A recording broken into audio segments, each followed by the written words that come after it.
it's 1 in the 6. With the runner, boy, you nigga, no question. You would run a motherfucker high stepping. Hey, you never had a big enough weapon. Motherfucker never learned your lesson. I'm a 88 pack nigga. I'm a 88 pack nigga.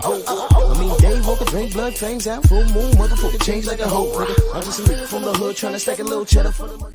Tyson Fury being spoken to by Ben Davison. And there's the moment, the pre-fight kiss. I have never, ever seen that before.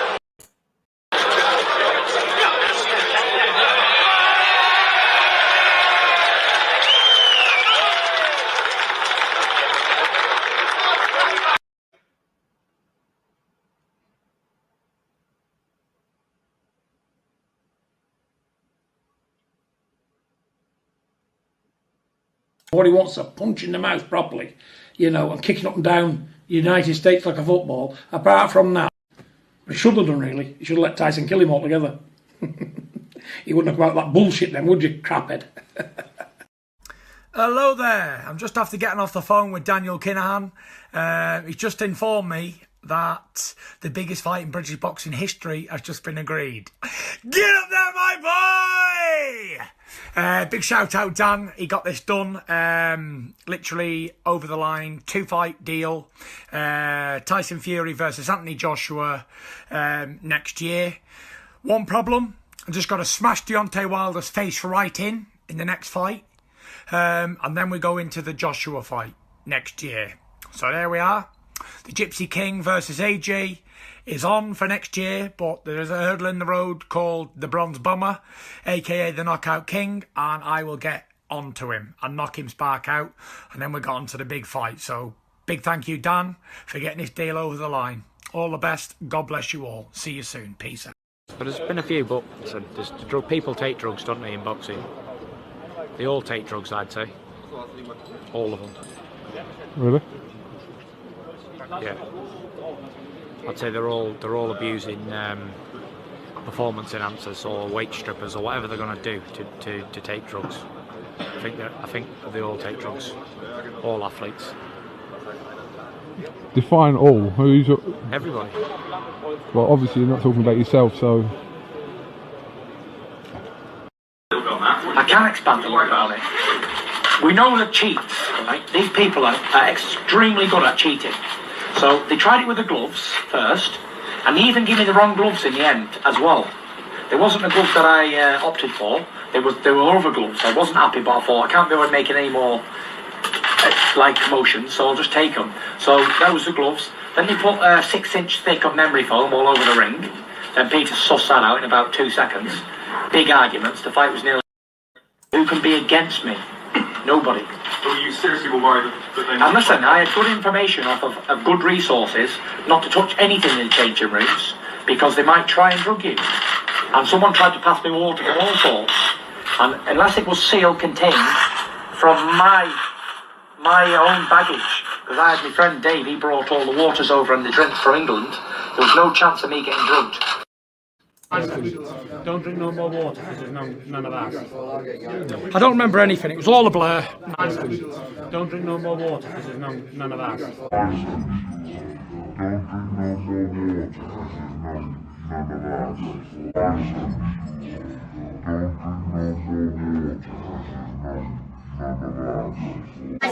Don't drink no more water because there's none of that.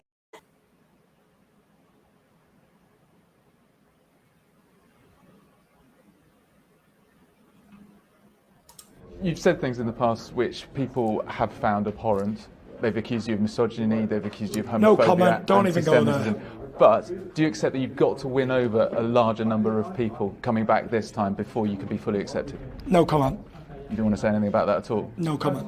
People won't like that if they hear you no commenting? No comment. Okay. I'm a boxer, I'm not interested in politics or anything else. Boxing only, thank you. UKAD have upheld the... No comment. You don't want to talk about the Nandrolone thing? No comment. The question that Boxing, we asked... please. Is Terminated. You don't want to talk about it, Tyson? Just got off the phone from Prince Khalid of Saudi Arabia. He told me this fight's a 100% on. August 14th, 2021, summertime. All eyes of the world will be on the Kingdom of Saudi Arabia. And I cannot wait, repeat, cannot wait to smash Anthony Joshua on the biggest stage of all times. This is going to be the biggest sporting event ever to grace the planet Earth. Do not miss it. All eyes on us. Peace out. God bless. See you all in Saudi. Yes. I don't believe in all that stuff at all. I do. Because Jesus Christ is my saviour, and I don't believe in all spirits and alter egos. And even mentioning stuff like that on TV, you're getting it. And honestly, that's the difference. if God is with between me, nobody can be against me. And if you're entering spirits and stuff into your body, you can't win. You've already lost. You can't beat me. I sit here today as a sincere man who tells the truth and hides nothing behind no curtains. I'm beating you. I'm not lucky, I'm blessed. You think this is an easy fight? 100%. 100%. I cannot be beat by a fighter. A normal fighting man cannot beat the Gypsy King. The only person who can ever beat the Gypsy King is me, Tyson Fury. And I would be that downfall.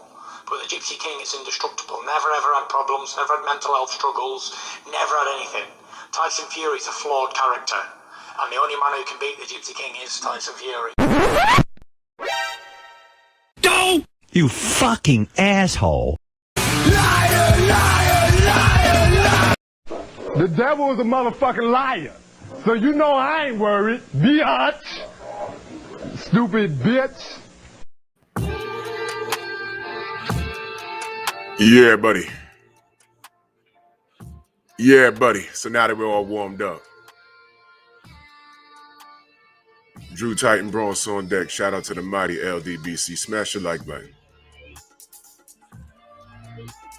Yes, sir. Hold on. Phone's ringing. Hold on.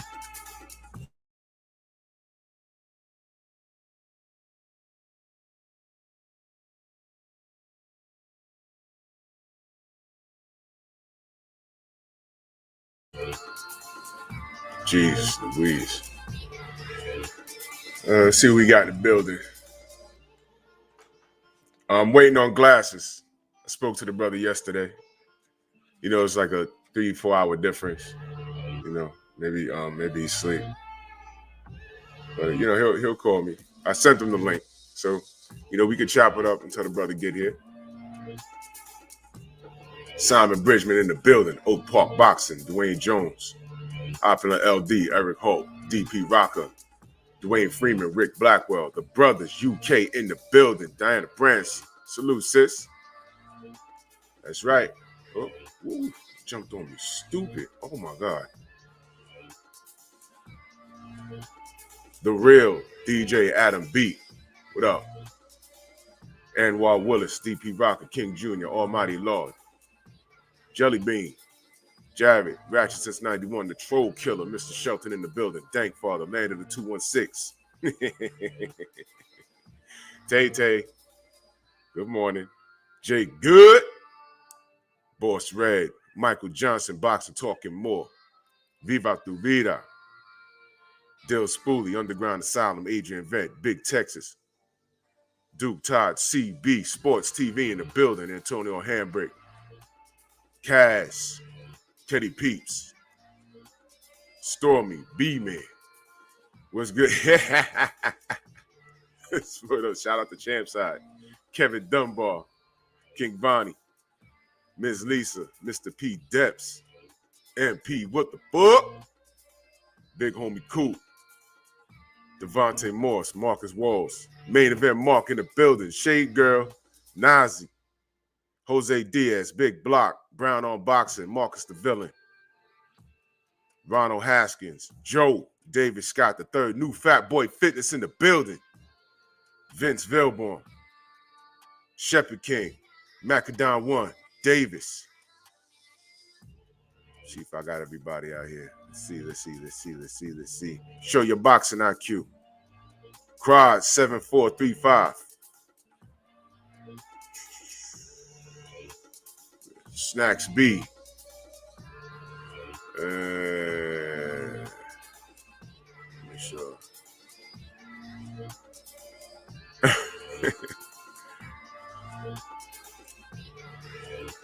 There you go. Karma Boxing and MMA. Coswell Clark. All right. Yeah. So I'm waiting on the brother. Woke, what up? You know, it's a 3-hour difference, a 3 or 4 hour. He on the West Coast. So we can cook until he get here. Like I said, I spoke to him yesterday. It's all good. And I thought it would be nice to have him on the show right before fight week, so we can get his assessment on the fight. You know what I mean? And it was a fun conversation him and I had on Fred's show. Salute to Fred, Barbershop Conversations. And what Kane the bad guy salute. What people need to understand is sometimes, hey Wavy, what up? Things can get heated, but sometimes that's just how people communicate, especially within our community. Michael James, salute. Salute to Case Nasty in that super chat. Much love and appreciation. He said, let's get it. Like, smash. Exactly. Smash the like button. They play with the algorithms. No doubt. Y'all ever gotten to a heat? Y'all ever saw black people play spades? It can get heated over that table. You ever seen a heated game of dominoes? Yeah. That's all. Daryl Alexander, salute. Eric Jenkins in the building. Yeah. So.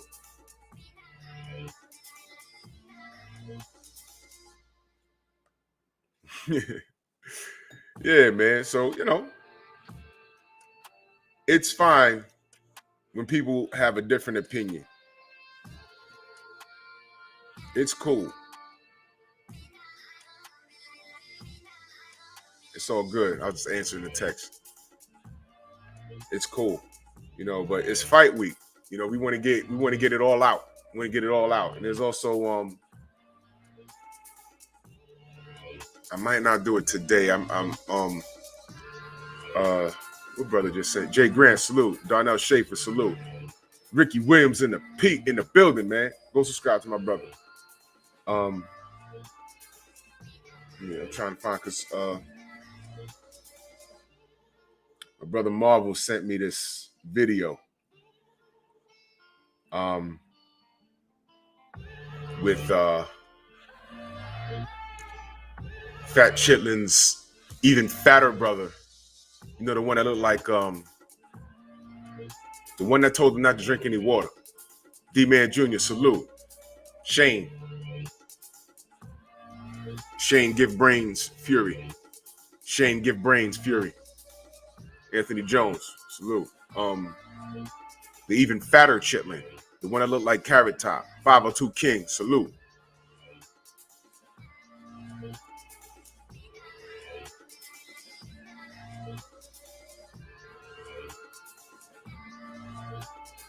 Yeah, I know 502. I know all about it. I talk to Mike a lot.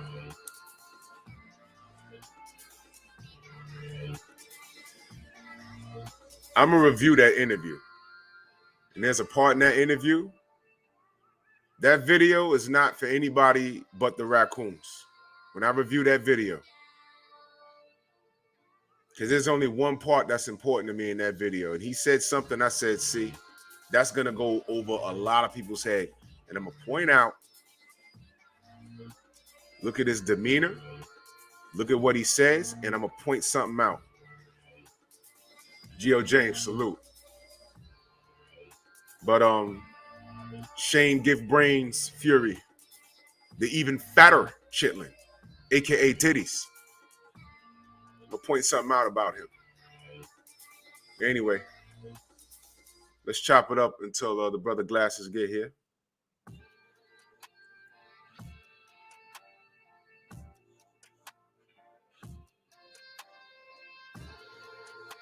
There is Coswell Clark, salute.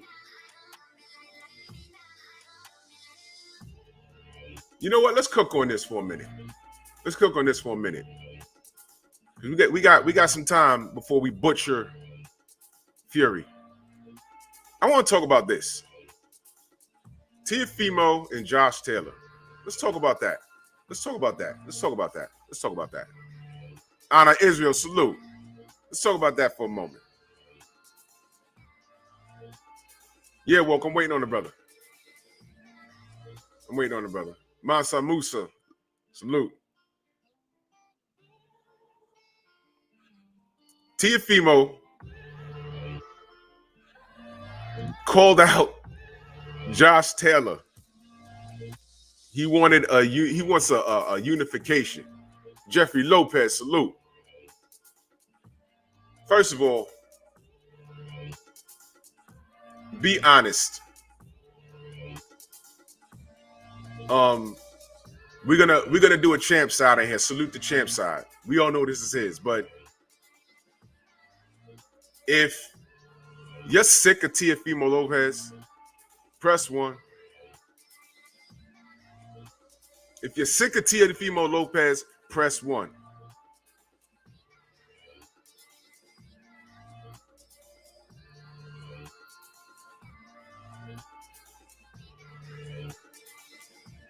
I'm sick of it. I'm sick of him. I'm sick of him. John Connell, salute. I'm sick of the kid. Let me tell you about the journey I was on with Tio. I'm gonna explain it.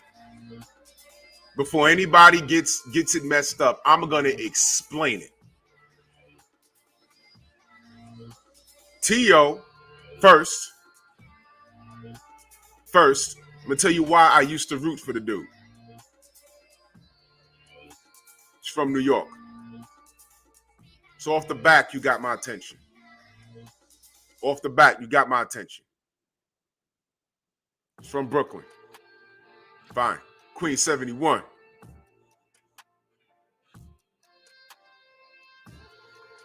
Right? He was doing good things in the ring as far as his performance.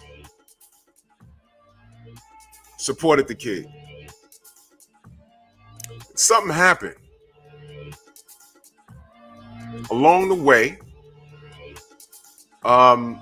he was doing what he was supposed to do. Trick boxing in the building. He was doing things he needed to do. Shout out to him. I was like, all right, the kid's doing. Matter of fact, one of the times I saw him live, he was on the undercard of the Amir Khan, Bud Crawford pay-per-view. He fought on that undercard. And forgot who he fight, knocked him out, doing flips in the ring. I said, all right, yeah, good, kid, good. Tio put himself into a position where he could do some special things. Now, the big bad wolf was, Loma. The speed, the angles.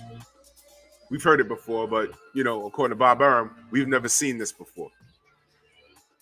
The speed, the angles, Loma. I said, okay. So we all know what Loma did. Hey, Loma, it's time for you to go fight Devin Haney. You got any more of those franchise statuses? Mauricio? Why, yes, we do. We have a franchise status right over here. Yo, let me get that. You can't have both. You either take one or take the other. Well, let me get that new thing and get rid of the original thing. Let me get that new thing and get rid of the original thing. Let me get that new thing and get rid of the original thing. Let me get that new thing and get rid of the original thing.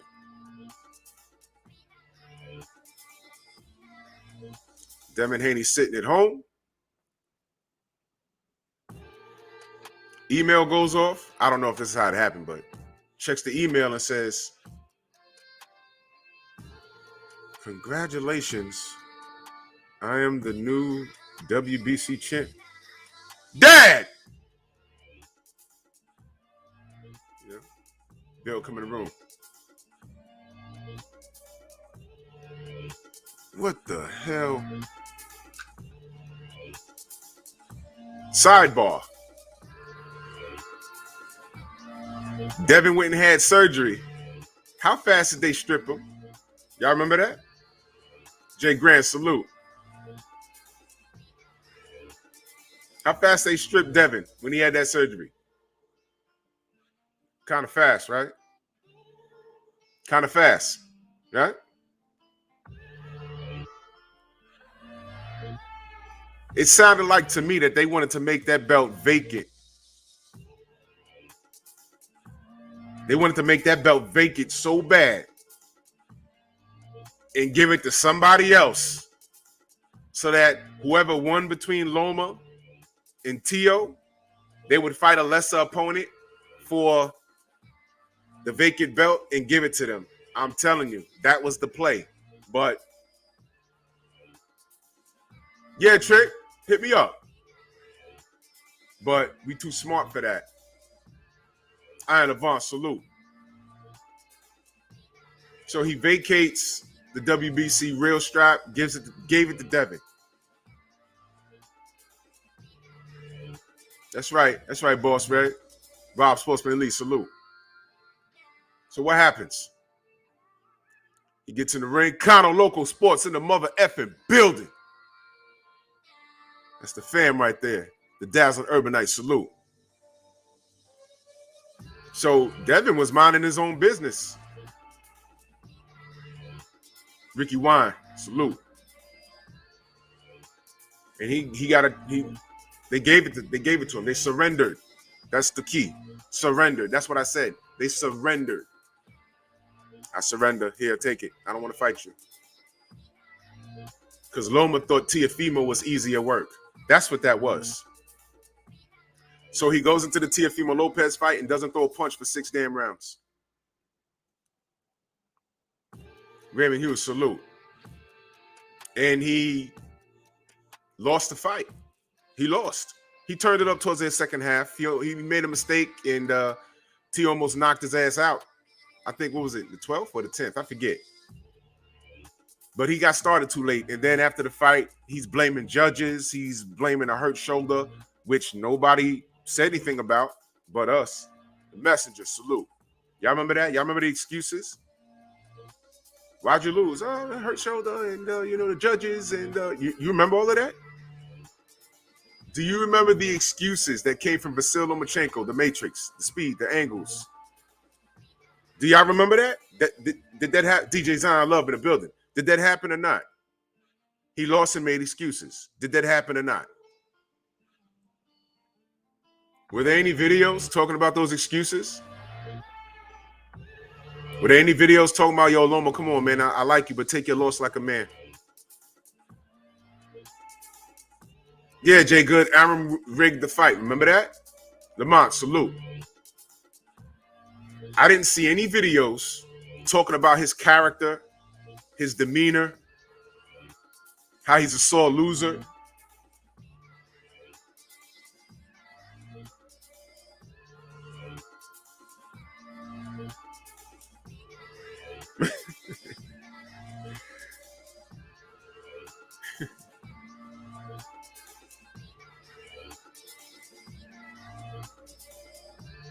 You see what I mean? How many videos was dedicated to Lomachenko taking that loss? He lost. He didn't throw a punch for he didn't throw anything meaningful for 6 damn rounds. There's no part, dude, I'm not gonna say there's no part of the fight that he won. Because when he did throw punches, he was landing everything. He didn't do enough to win the fight. We all agree on it. We all saw it. But now I'm talking about Sean, salute. Now I'm talking about his demeanor after the fight. Did anybody do entire videos about how he couldn't take a loss, take his loss like a man, how he's making excuses, hurt shoulder, rigged judges? Oh, yeah, that's right, D-Man. BFTV made one, but, he don't count. We don't count. I'm talking about everybody else who's fair and balanced and calls us biased. Where were they videos saying, your Warzone salute, saying, hey, man, come on, Vasily. I fucks with you, but yo, man, you lost that fight, man. You ain't gotta make those excuses, man. That's ridiculous. Where were those videos? Where were they at? I didn't steal, bro. Normally something will pop up. Spooks, what up? Something will pop up in my algorithm every now and again from somebody I don't follow. And I'll look and say, oh yeah, this nigga talking. I thought I told YouTube I'm not interested in anything this guy puts out. Sometimes they'll put something out and it'll pop up anyway. Ancestral Rage, salute. Yep, I ain't see anything. Right over their head. So I said, fine, man. That's what we doing? Okay. So he loses to Tiafimo. And he gets a belt that was not transferable a second ago. First of all, 88 Sports Talk, salute. First of all, Yoshi Goddess Garden, salute. First of all, just a second ago, the franchise status wasn't transferable. My question always was, why is the franchise status even a belt? That's the confusement right there. Why couldn't it be a trophy? A cup? A crown? Do something. CB, what up? Wristbands. A pair of pants. A shirt. A big old gold chain. A sash or something. They made it a belt. Why? If you change its appearance, we get it. It's no longer a belt. You change the appearance. Jay, what up? All you gotta do is change the appearance. They made it a belt for a reason. Tio gets it, and I said, hey, man. Tio did what he had to do. He beat Loma, something that I said he would do. I said, Romel Lane, what up? I said, Tio or Devin can beat Loma. Tio got it. He won. I said, hey, man, we got undisputed. Here it is. Loma outthought himself. He got in there with Tio. St. Louis Mix, salute. He got in there with Tio. He lost. He outsmarted himself. He thought Tio was easy work. And I said, if he get in there and beat Tio, he's going to shoot himself in the foot. Because he's going to be unified minus that WBC strap. See, he should have kept it. Because he'd have been undisputed. Right? He outsmarted himself. He got rid of that belt, took the franchise. He was going to be unified and duck Devin. But he lost everything. Gave up something and lost everything. So I said, all right, we ain't got to worry about him. Because if he wants to walk around at 135, he's going to have to fight the winner. So he can either rematch Tio or have to fight Devin. All right, Steven, let me look.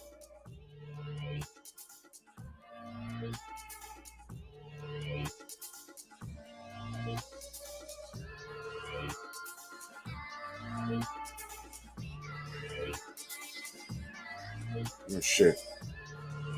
If it's on a Facebook, I can't open it. I'm not on Facebook. Is there anything? Is there a way you can send it to me by the means?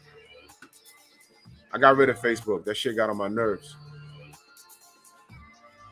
Can you send me what you sending me? Can you send it to me by another means? Send it to me by something else. If you will be so kind. Thank you. Appreciate you.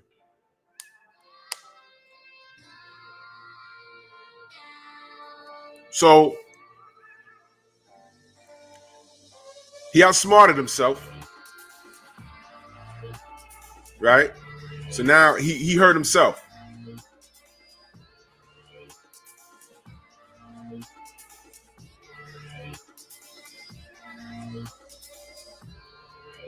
Simon, you can't type nothing in the chat?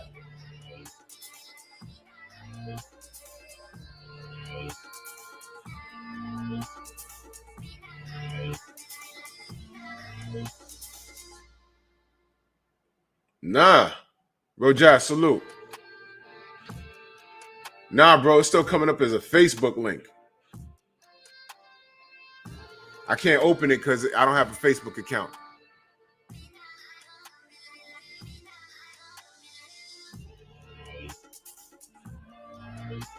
Yeah, you trying to send me something? I can't open it because it's linking from Facebook.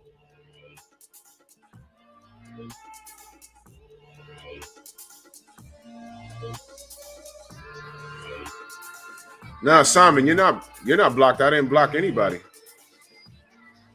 Nah, especially if you family, you're not blocked.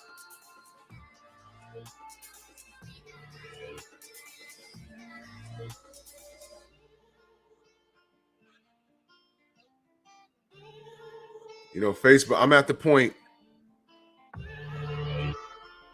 point now where YouTube is doing weird stuff with my subs. Pablo Escobar, salute.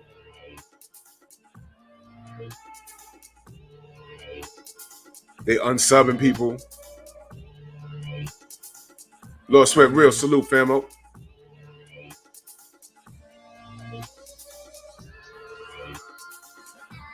Well, let me, as I respond to the family here, let me 1098 with the box fans. Salute. Let me 1098 with the conversation.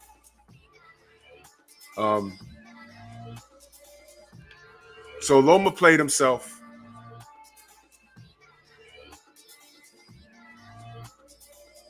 Alfred, salute. Syriac 357, salute. So Loma played himself. So now we're thinking we're going to get undisputed. That's the obvious next step, right? And what does this kid do?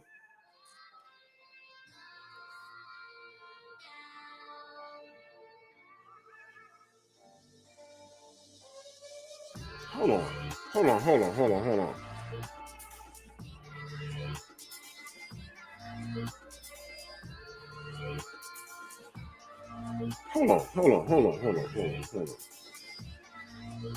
Yo, man. YouTube does some weird stuff, man. Nitty G, salute. Rashid Walk, salute. They do some really strange stuff. That's why we tell you smash the like button. That's why we tell you that. That's why. They unsub people. They take wrenches. People be disappearing for months. You're like, where they at? Then you find out, yo, I couldn't comment. I thought I was blocked. No. Then you got to go in. Then you got to go into your joint and unlock them. And you're like, how the hell did they get there? Y'all know I have my chat set up, right?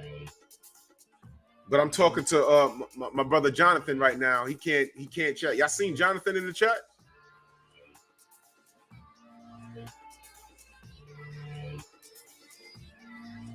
This is crazy.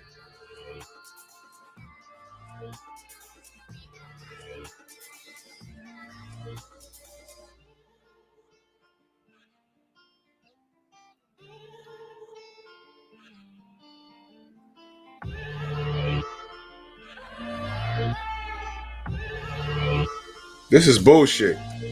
BBG, salute.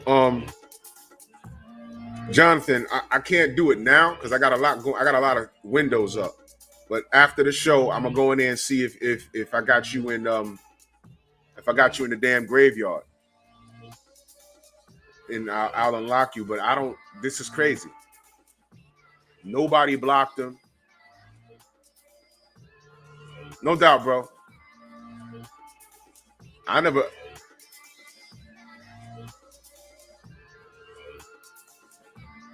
The YouTube, it's crazy, man. Yeah, Steve, if you could send me what you're trying to send me by other means, I'd appreciate it. I'm sure it's important too. Anyway. Bully, what up? YouTube does this shit to us on purpose. It's on purpose. Mark Wunderlich in the building, salute. So anyway, back to Teofimo. And I'm just telling you how it happened. We thought we had an undisputed match, right? Because this is off the heels of it was bubbling. Y'all remember Devin walked up on Tio? And his whole energy was, hey, hi, friend. Y'all remember that? Y'all remember that when he walked up on him? Hi, friend. Let's share a sandwich. And I do remember one interview when T.O., when he was asked about Devin, he made a his response was he made a statement. Said something to, and I can't find. I'm gonna find that video because when he said what it was, and when I look back at it, Dwayne Price, salute. Carly and Mello, salute. And he made a statement. The statement was, Devin has to understand that that's not what the plan is for him. He said something to that effect. And when I first watched the interview, you know, I just let it roll off my shoulder. But when he started doing this, I said, oh, that's what he meant. This was the fix the whole time. As soon as Loma asked for that franchise status, they gave it to him, right? Loma dropped it. He gave up the WBC strap. Lost the franchise status because you remember the franchise status was not transferable. T.O. requested, he says, okay, well, if you win, you get it. Go, salute. If you win, you get it. He got it. Then he says, I'm undisputed. And by way of the rules of Mauricio Suleiman's, I'm just going to make up the rules as I go. What did he do? He said, I'm undisputed. We're like, well, no. There's a dispute. If you're undisputed, how are you undisputed? You don't have all the infinity rings. Devin has one. No. But with Mauricio Suleiman making up rules as he goes, and with the support, I don't know where these Teofimo Lopez fans came from, but wasn't there a lot of like weird ultra support for him not fighting Devin Haney, It became more of a celebration for Teofimo. And they're justifying him not. It was like, aha, he ain't got to fight Devin. So what is Devin holding on to the WBC strap and paying sanctioning fees and everything else for? What does Devin have? How the hell does Mauricio Suleiman devalue a belt that was there first? You put more value in the franchise status. Why the hell would you do that? Why would you do that?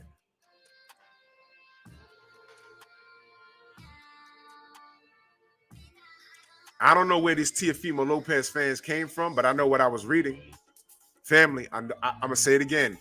I don't know where these Teofimo Lopez fans came from. I know I was supporting the kid when he was doing what he was supposed to do. But when it got strange, I know what I was reading. I'll say it one more time. I don't know where these Teofimo Lopez fans came from, but I know what I was reading. And while we were keeping it boxing, what do you think these new Teofimo Lopez fans were keeping it?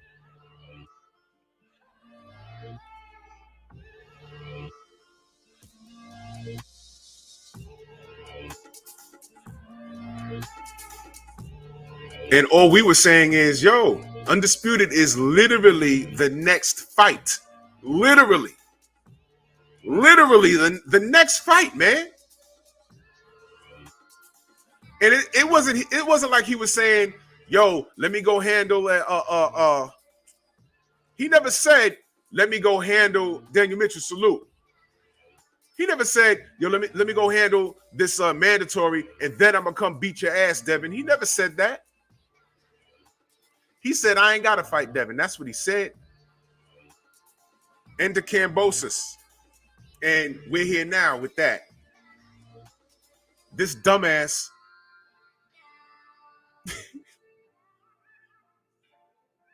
Listen, 6 times. He said, and I just did a video about this yesterday. He's into breaking records. Yeah, you broke a record, all right. because I don't know any fighter that has postponed the fight 6 times. That's a new record. We got J-Lo. Jenny from the block. Jenny used to live right there off of Castle Hill. She's chilling. She's filing her nails, sitting on a pile of money like, whenever y'all ready. I mean, I'm here. I'm in shape. I'm 50, but I look good. We doing this or nah? The answer's nah. 6 times. That's a new record. Name another fight. Name any fight in the history of boxing that was postponed 6 times. And I know they blaming Floyd. Oh, well, you know, Floyd. Look. You're not going to compete with Floyd. But didn't Teofimo said he was the star? Remember that? Shemaine Callahan, salute. Didn't he say, I'm a star? Y'all remember when he walked up on Eddie Hearn? Why y'all make me side with Eddie Hearn? Why y'all do that? Macados, Mac of the South, salute. Why y'all do that? So you're a talented young lad.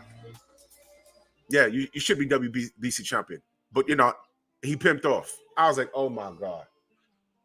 Oh, my God. 10 million? You walked up on him and asked that man for $10 million? Look, at no point, see, during this whole conversation, at no point did you hear me say Teofimo Lopez can't fight. Did you hear me say that? Did you hear me say that? No. You did hear me say I supported the kid. Why don't I support him now? Because he's being a schmuck. He's being a schmuck. Shin C, salute. What is he doing? Joseph Townsend in the building. That's right, we moving, baby. What is Teofimo doing? What is he doing? What's he doing?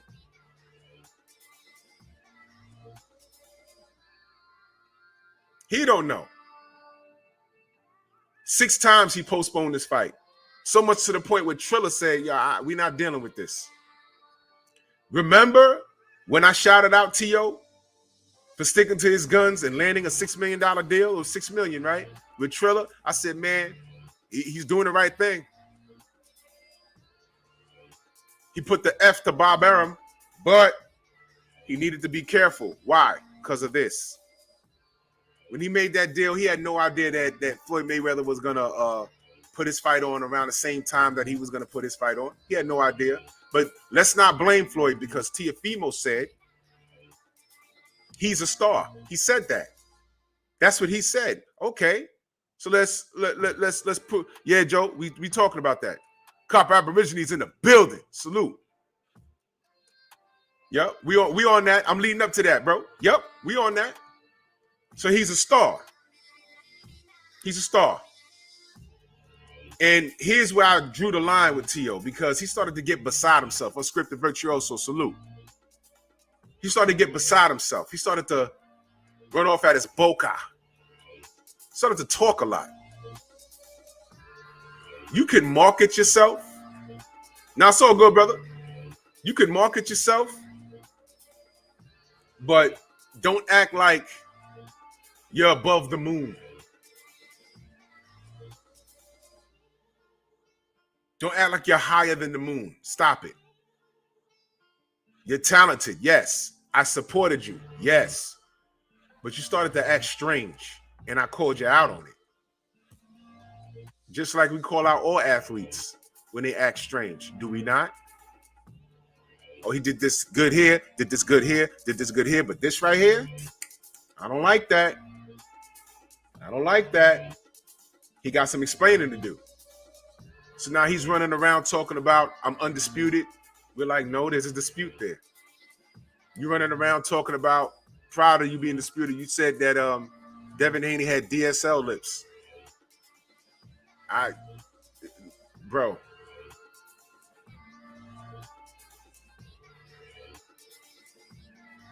Hold on.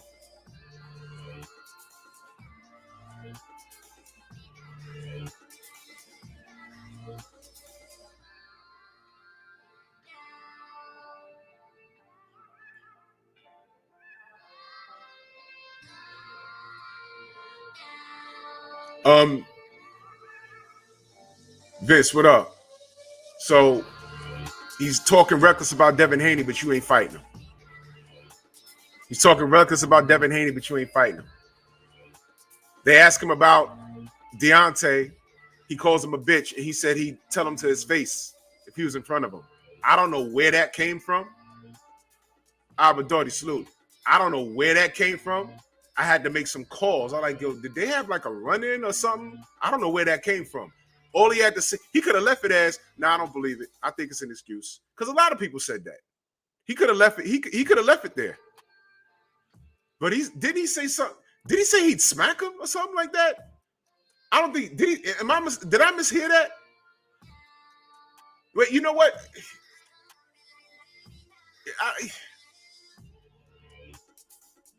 What exactly did he say? Because I know he said he'd tell it to his face. Did he say anything about smacking Deontay or something like that?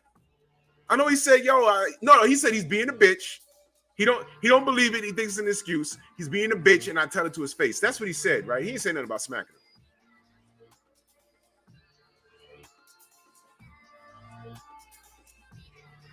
That's what he said, right? He called him a bitch, and he said he'd tell it to his face if he was there. That's what he said. He ain't saying nothing about him smacking. Yeah, he said he was a bitch. Okay. Somebody else said that. And I was like, he couldn't have said that. He said he don't believe him. No, he did say he'd smack him. He said that. He said he called him a. That's right. He said he called him a bitch to his face. He said he don't believe him. He's making excuses. He's being a bitch, and he tell him to his face. That's what it was. I was like, I don't know where this malice came from. I had to make some calls. I said, is he super cool with Fury or anybody over there? No. Did he have a problem with Deontay? No. So where's this coming from? I don't know. I said, okay. You're not undisputed.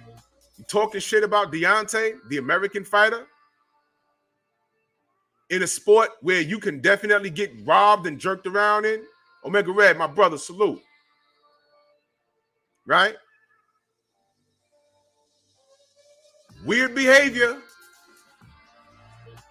You run around asking Eddie Hearn for $10 million.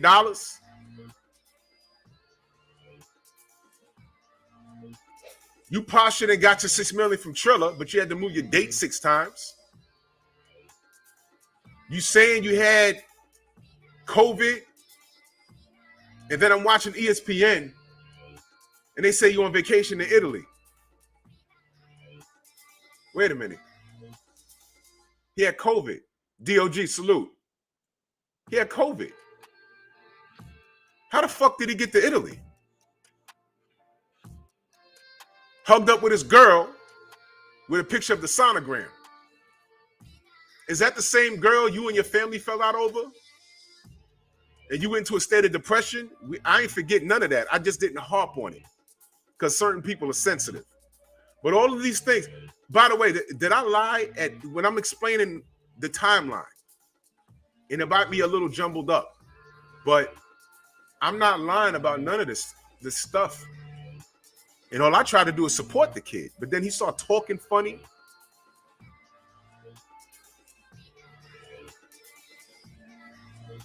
In what universe does that make sense? We don't fuck with that guy, Tio. We don't fuck with him. Tio, get your shit together. But without further ado,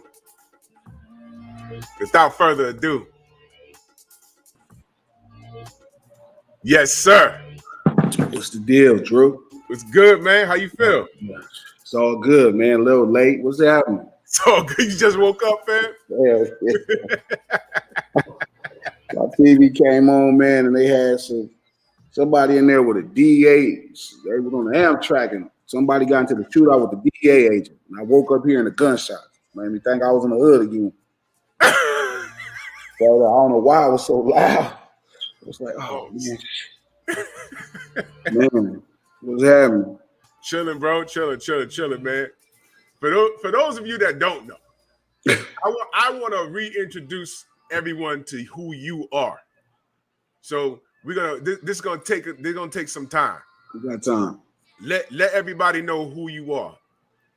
Glasses Malone, a local thug from the West Coast that made good and still on a mission.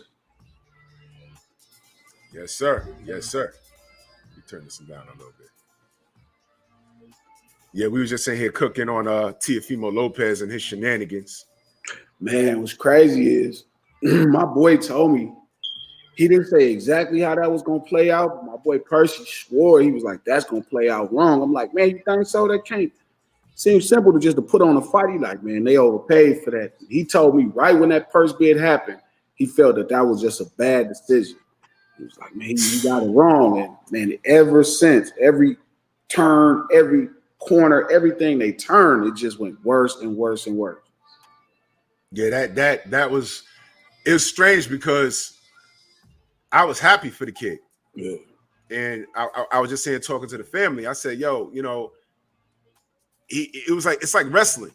Like when your favorite wrestler turns heel, and now all of a sudden he's a bad guy. It's like, oh, what the fuck? What the fuck just happened? You know what I'm saying? It's like, yo, I was, you know, he's from Brooklyn, from New York, you know, so I was supporting the kid. Sure. And then he just started doing this turn. And then when he stuck Devin Haney like that, I was like, chill, B, don't do that. Cause you know, I fucks with Devin heavy, and I was fucking with Tio heavy. I just wanted undisputed. And he gets this franchise status, and then he's like, yo, fuck it, I ain't gotta fight Devin. And which leads us up to just yesterday. I read that he just challenged Josh Taylor. And Josh Taylor's like, yo, first of all, you're one belt short. Who the fuck are you? You're one belt short. Undisputed's right there. Right? Josh Taylor's already undisputed. He's talking about, Teofimo was talking about, yo, I'm into making history.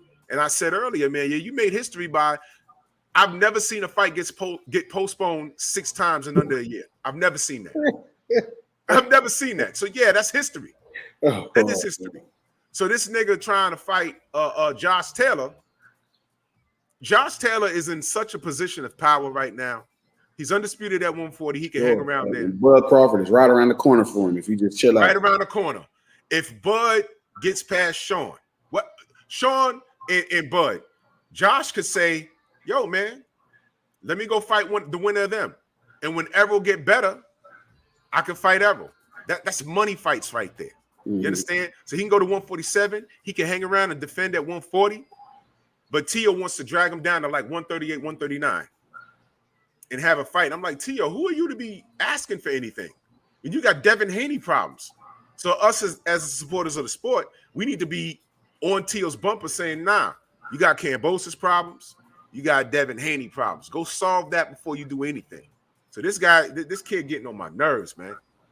I love Tio, man, but he put himself in some bad stuff. He in trouble. He in some trouble now. It's so many great fights at 135. I mean, not just for the titles. It's like amazing fights around that place. Amazing fights around that place. What fights would you like to see at 135? I mean, Dev and Tio is a great fight. You know what I'm saying? Ryan is a good fight. Is a great fight. Tank is a good fight. You at 135, you can get Gary Russell there at 130. There's some stuff that can happen at 135. Diaz could happen at 130. It's everything. Everybody's there. Like you got all the names and all of the whole film, the whole cast of the movie is right there. And you go step up to 140 and get further away from the blockbuster cast. You know what I mean? Josh Taylor is a undisputed champion, but man, all of it, you could build your whole career right. You can build a Hall of Fame career right there at 135, and then money fights at 140 and 147 later anyway. So I mean, I don't know. I'm interested. Yeah, you mentioned Gary, man. Jesus Christ, man. I don't know what's going on, man. I don't know what's going on. I just knew they would make that Tank fight. I just knew that they would make that Tank fight. It just seemed like such a no-brainer. Yeah. It just seemed like such a no-brainer. sometimes that scares me with the younger fighters, you know, because I don't want to. I'm not saying I think they're refusing to fight, but I don't think people in boxing understand. Like even the fighters today, I think they study the parts of boxing history that they enjoy. They don't study it the whole thing. You know what I mean? They look at Floyd as just money Mayweather, and they don't they don't look at how to build a storybook to get to that point. So everybody's trying to take a shortcut. Yeah, and it's like you really can't take a shortcut to money. It just ain't gonna happen that way. You know, Broner, almost took the same kind of shortcut, and it don't have to work out for you. It could get real bad versus, building your career. Like Tio got a great career right there. He could wait everybody out. He literally can be right there, and it could happen within 24 months. You can fight whoever. Some of the best names in boxing. Some of the best names in boxing is right there. Mm-hmm.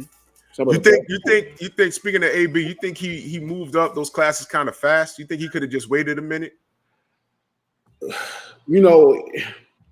So he became the fastest outside of Oscar De La Hoya to his 4th division title, right? That was at 23 years old. Right. That's the only person who did it that fast is Oscar De La Hoya besides him. And I think that was right? That was smart. Paulie Malignaggi was a good calculated gamble. And it didn't have to go your way because there was a fair amount of people that thought Paulie won the fight. It was really good. Yeah. But the trick is, once you go up there and you start fighting, Maidana is one of those guys that is kind of underrated, where his power is very real. I think his knockout ratio is like something crazy, like high 80s, closer to 90%. Mm-hmm. And I think the Maidana fight was the fight where he started to push it. You won the title, go back down to 140, get that 4th title. You skipped it, so come back down and get that 140 title versus trying to sit up in what you would assume is a money division. I don't know if there's no such thing as a money division. I think there's fights to be made that make money, right? But then right. So I think you always got to be on your own legacy as a fighter. You got to create your own legacy. You got to create your own story, and then walk that story into wealth. I agree. Shout out to Sensei. He says they're not even living up to money May standards. I agree. It's virtually impossible for them to. They don't have enough experience to fight 17 champions in a row. Before Floyd got to money May standard, he's fighting a lot of people to get those skill sets and all that experience. Right. We was talking yesterday about Josh, right? And Joshua has only been fighting for 13 years. Mm-hmm. And that don't seem like much. That seemed like a lot, but you're talking about like a Usyk who's been fighting for 25 years at the highest level. You're talking about Fury, guys, all these guys who've been fighting 20 some years, they 30 some years old, they've been fighting 20 plus years. And it's certain nuances you get from just experience. Remember, Josh turned pro at 18, he's 31. I think they've always been feeding him in real fast. Like, there's no reason to feed him in that fast, but now he in there. Is that why he said at the end of the fight, he says, I'm still learning. I win the next fight, but I'm still learning. That's where that truth came out, right? Man, listen, it's certain things Usyk don't have to look at the ground to do. It's certain things fighters don't have to look around to do. They just do it because they've been doing it so long. And Josh is still trying to figure out, we talk about it, who he is as a fighter. What can he do? Because he really ain't fought no damn time. You know what I mean? Like, you 18, you start boxing, they throw you in the Olympics 2-3 years later, you had success, you win a gold medal. Now they throw you in as a pro about 6 years later. You know what I mean? 6 years later, you a pro after you just start fighting. Whereas Usyk got how many amateur fights? I don't know. More amateur fights than Josh got fights. Total. You know what I mean? Total. So I think it's one of those things where, and it's even in T.O.'s situation where it's like, like you 20 some years old, you're a kid, you're 23, 24, you somewhere right there. You got 16 fights, 17 professional fights. You don't got 200 amateur fights. Right. Eventually, gifts people will catch up to your gifts. You know what I'm saying? You got to actually have some experience and some skill set. Oh yeah, and that's perfect. We're gonna segue into this Saturday. Salute to Don Shotta. He said, "Salute, cannot wait for this Saturday." # Bomb Squad. I'm so excited. Now we spoke briefly yesterday about that. Salute to Shinsi back in that super chat. He said, "How long was Ken Norton fighting when he beat Ali?" The Sensei's in the chat. I can't give you the direct number, but Stormy B Man can. So now this weekend, right now, you ruffled a lot of feathers when we was on Fred's show. So this is clarification because I went back and watched when we spoke several times. First of all, I want to let everyone know there was never any beef. No, that was just a hard conversation over the spades table. That's all it is. You know how black people do. Dominoes, dominoes. Yeah. That's all that was. There was never any beef. So now that we got that shit out the way, right? Because a lot of people hit me up. Yo, I say, oh, I'm good. He's good. Everyone's good. I'll talk to the brother eventually. It's good. It was just a passionate conversation. So now, what it is, I understood what you were saying. It was just that how we would handle this if we was in that situation, how we would handle it would be different. All right. I want you to be clear on this. This is all in reference to this Saturday, but reiterate your point as far as what happened in the second fight. So this is the thing, right? I think I heard a lot of fans get caught up in talking about the craftiness of fighters, right? But Gypsy in particular, right? And it's like I told you yesterday, Gypsies pride themselves in being crafty. We like to use the word cheaters. It's all good because it's all about things that aren't about the rules, little subtle nuances above and below the rules. And some of the best fighters are the craftiest ones. For a while, right, and this is just to go deeper into the concept. For a while, I have been saying that I think D has always fought just a bit too laterally, front and back, front and back, front and back. Mm-hmm. I've always said I think he depends on his jab a little too much in certain fights, and you could always run into somebody that could steal your jab, they'll take away your jab. Mm-hmm. And I always felt like it was going to lead into a situation where he was going to fight this type of bigger fighter, who stands taller, and it was going to make it difficult. And I think as the fans watched, they got a little too complacent with power. And it happened historically through boxing. It's what makes boxing has always been that type of magic trick because we get off into the imagination of this one human being who's just so strong, he could just knock anybody out. We get lost that this is really a very scientific thing. It's pretty sweet, as they call it, the sweet science. Right. And D not using his speed because at his size, that's his also really great advantage is how fast, how quick he is. Right. If you're in a fight and somebody is using too much craft on you, they're being crafty, they're fighting below standards of, beyond the rule set.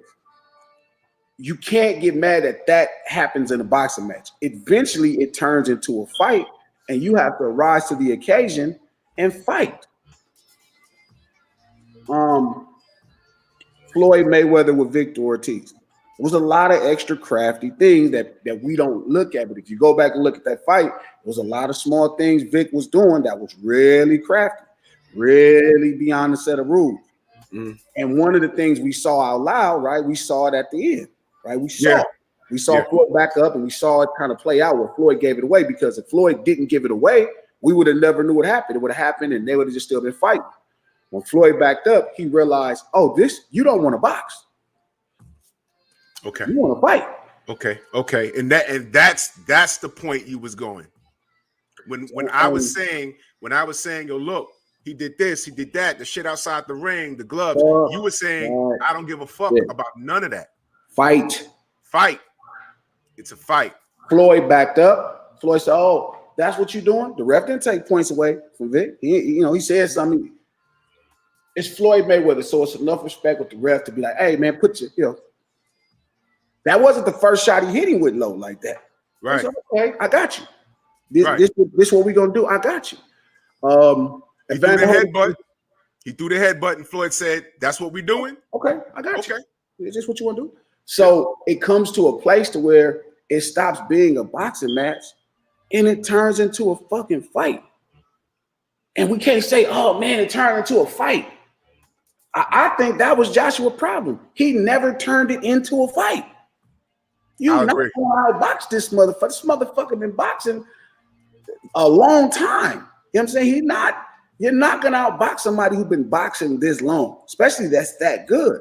I agree. But eventually, you got to become this 6'6", 250, 60-pound heavyweight and put this man in a fight. And put him in it's what Lennox Lewis's greatest win is with Vitaly Klitschko. He turned it into a fight. That's right. Vitaly was complaining to the ref. None of that mattered. I am the champion. You finna get this work. This how this gonna go down. Right. Do you want to fight? He now I will say that I think D could have turned it into a fight, but the shit that was happening behind the scenes, that we uncovered, him being drugged, the gloves and everything else, I didn't think he was in the right health to fight back like how we wanted him to. Going into this weekend, all of that's under control. So what do you think you're going to see this weekend? So I hope with Malik we see. In my mind, D has to turn him back into a boxer. Mm-hmm. You got to get him bending his knees, right? You get him bending his knees, now you get him in position to throw your shots better. Okay. But it means you have to kind of go side to side. You have to go in a circle. You have to box a little bit. You got to use your speed and quickness. You got to use your knowledge of range. He has an underrated knowledge of range. He's underratedly very fast and very quick. He has to make Tyson Fury bend his knees again, as a boxer. That put him in perfect range for D to punch down. That was an important thing. It's those little nuanced things. If Tyson Fury is standing straight up, that's a tough man to beat. He's too big and he's really smart at that height. I mean, he knows how to use everything. When he squares his shoulders up, he uses his weight well. So if you're just going laterally back and forth, he can use his weight and lean on you. All those little tricky things he did as well. I'm going to lean on you. I'm putting all 270, 280 on your back and your legs. He said he coming in like close to 300 pounds this fight. Look at him. Yeah. Because what he's trying to do is he's trying to break the stilts D standing on. Let me break them. Let me break the foundation first. So if you're going forward and backwards, I could catch up to you. I could lean it on you. Right. I could lean. Right. Let me lean on you. Let me start working on them stilts. That also helped with the legs. What's funny is when D talked about the uniform, people thought that was crazy. Out of all of the stuff that was talked about, I actually took that serious because if you look at D's legs, look at his legs. Mm-hmm. You know what I'm saying? He prides himself. They talk about not doing roll work.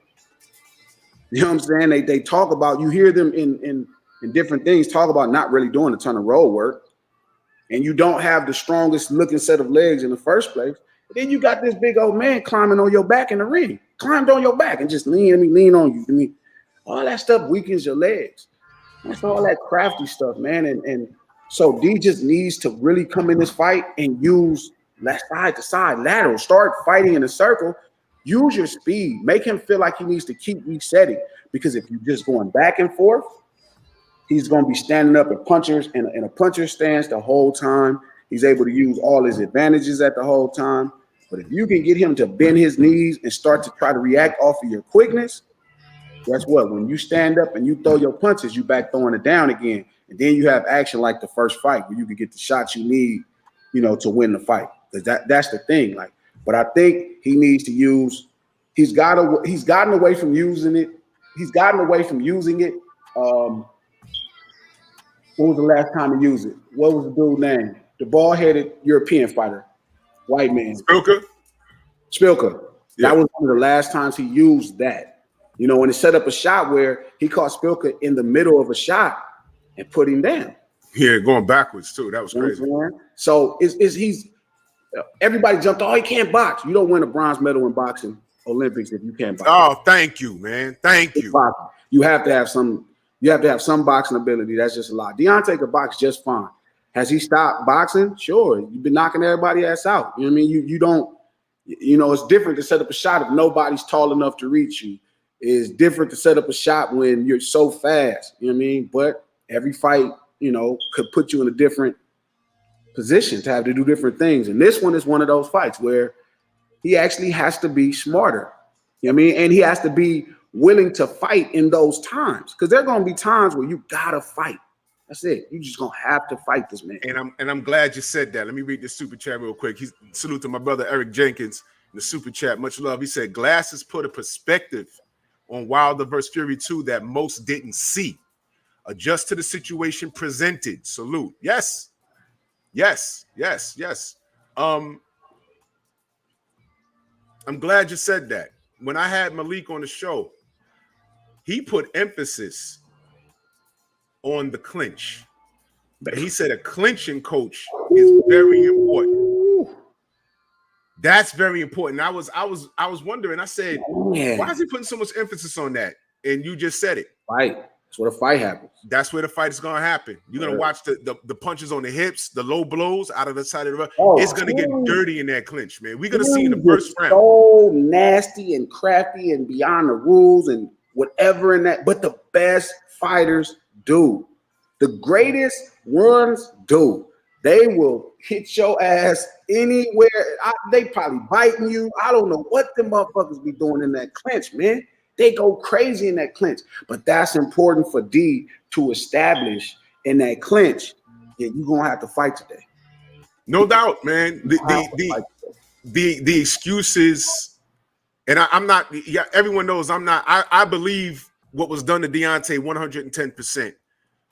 But at this point, once that bell rings, it's over with, because it's just gonna be them in the ring. It's over with, and D. Whatever Fury decides to do, he's going to have to counter that, and he's going to have to make Fury fight his fight now.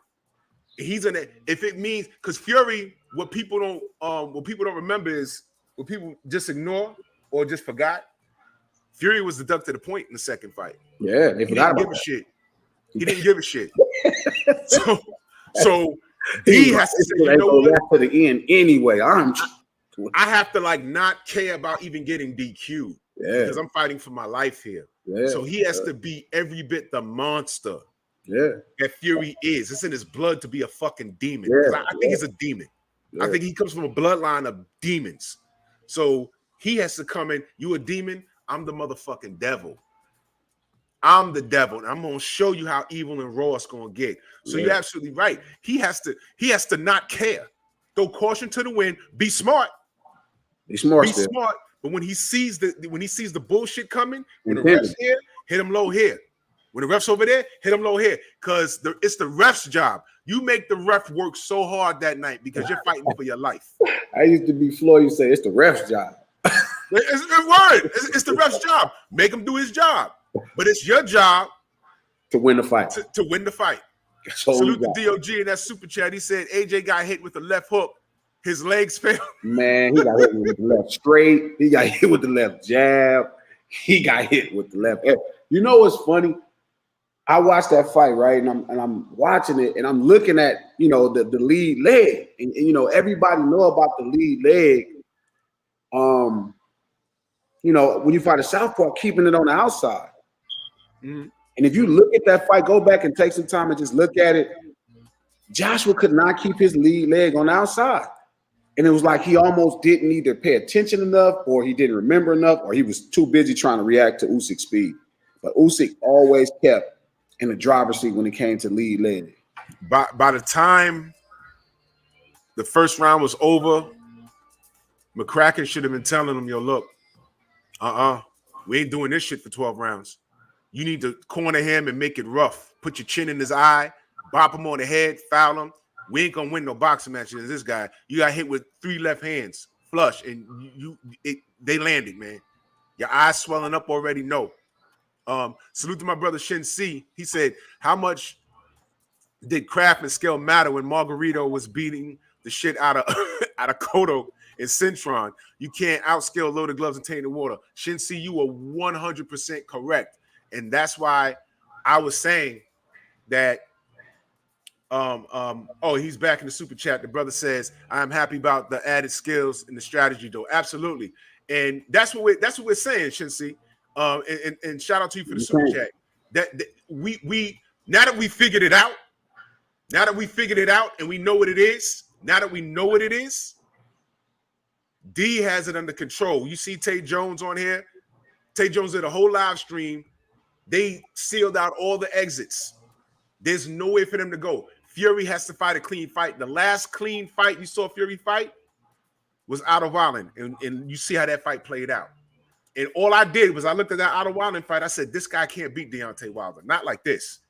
And then that's when the Tainted Water and all this other nonsense. Matter of fact, Glasses, I want to show you something.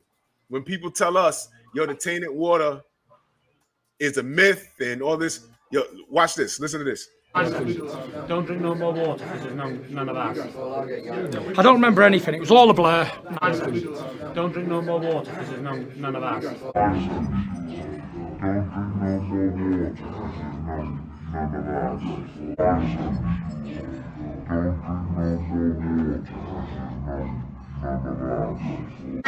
Don't drink no more water because there's none of that.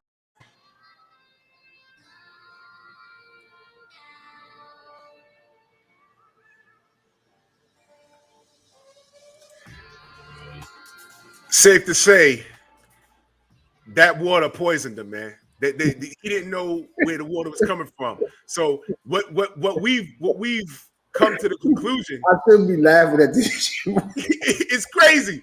So I'm like, yo, what to do, man, to win a fight, man. Yo, and let me read the super chat real quick. I want you, because you told me something yesterday. I said, man, that's crazy. Salute to my brother Alfred. He said that's why Wilder's theme for this fight is back in blood. Glasses has some good analysis on some of the things Wilder can change. Wilder by 187 in 5 rounds. No doubt. Tell everybody about what you told me. Tell everybody about what you told me with the racing. So I've been working on a TV show for Netflix. I did a TV show for Netflix called The Fastest Car. Long story short, one of the production companies I was working with wanted to do a TV show on me based off of this guy who grew up in the streets. That's a rapper that races cars. Right. One of the second episodes we shot was against these guys that race in Los Angeles. They're actually like a gypsy racing crew. Like gypsy they racing. Gypsies, like Gypsy Mike, Gypsy Al. I mean, this is like a real thing. I'm not saying this, and anybody from LA and have any, you could actually Google YouTube Gypsy Mike. You know what I mean? Like it's Gypsy Mike Racing. So it's like, I don't want you to think that, you know, it sounds crazy when I'm saying this, because this is a real thing. This is a real movement. And the one thing about them, they're like the craftiest people when it comes to street racing. Mm-hmm. You know, and there's so many subtle nuances about street racing that they have been known to be crafty about. That's what they do. They pride themselves in figuring out ways to bend and go beyond the rules in street racing. For years, Drew, like for years, for years, man, for years. The way you beat them is you have to be stern and deliberate, and you can't go for anything special. That's the trick. That's so. I don't want to cast a blanket over everything, but there probably is some kind of connections to being crafted in what they do. Whatever their traded profession is, you know, whatever they do professionally, you got to be aware of what they're doing. I've heard Tyson Fury say that, like, yeah, I'm not gonna drink no more water. I don't know if you've seen the one where he's like, yeah, I'm not drinking no more water. Like after the fight, he wouldn't drink water. I just played it. You know what I'm saying? So it's like, you know what I mean? It's one of those things to where if there's a rule, they know it and they know how to get around it. Salute to Jermaine Bean. He said, yeah, I remember I had that Grand National RMC, you raced Malone, hashtag salute Drew, keep on punching, no doubt. So I salute to you in that super chat, Jermaine. I believe much love, appreciation. Man, much love, Jermaine. Yep. I remember that. So, you know, I found that very key what you told me, because it's basically in their DNA. If you ain't cheating, you ain't trying. Yeah. When they're being competitive about something, that's what they do. Do you think Deontay has learned from that? Hell yeah. I mean, my only fear with D is, I mean, he got a lot, man. We got the pandemic. Yeah. We got the COVID test. Got a lot of extra time. So when you go in that ring, it's about execution, and it's about being deliberate and on purpose. Fury is a tough cookie. My favorite fighter. You know, as far as every bit of rules, and he gonna know every rule. To break the rules, you have to know the rules. To truly be great at breaking rules, you have to know the rules. True story. Right? The people who you watch all these basketball players, man. All these basketball players, all they doing is bending every rule.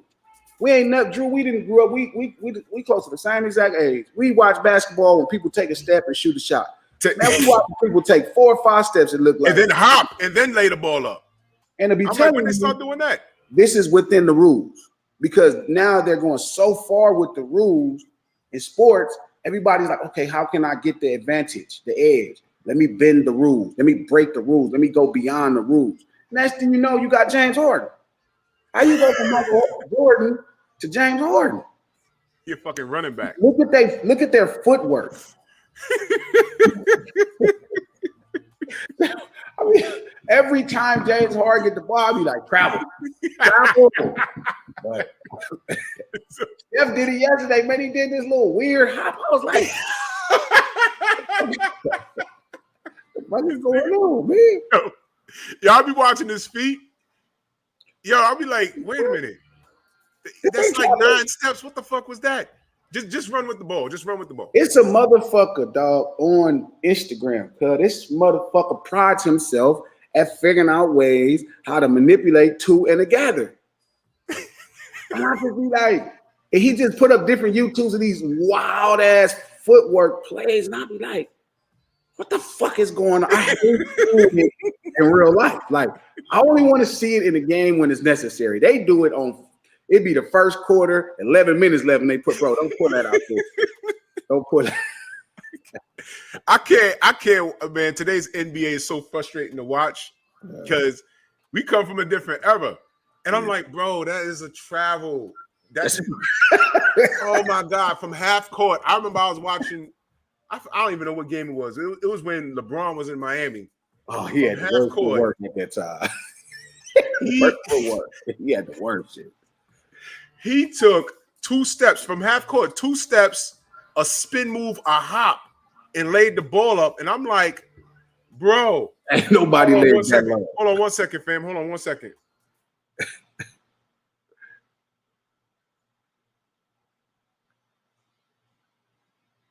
Ain't nobody legs that damn long.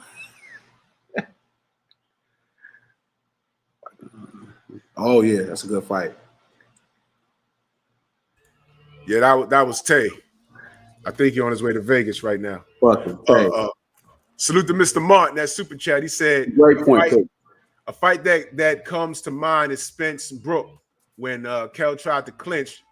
Ever made him pay dearly. Wilder has to punish Fury during the clinch. Great point, man. And let me tell you something, man.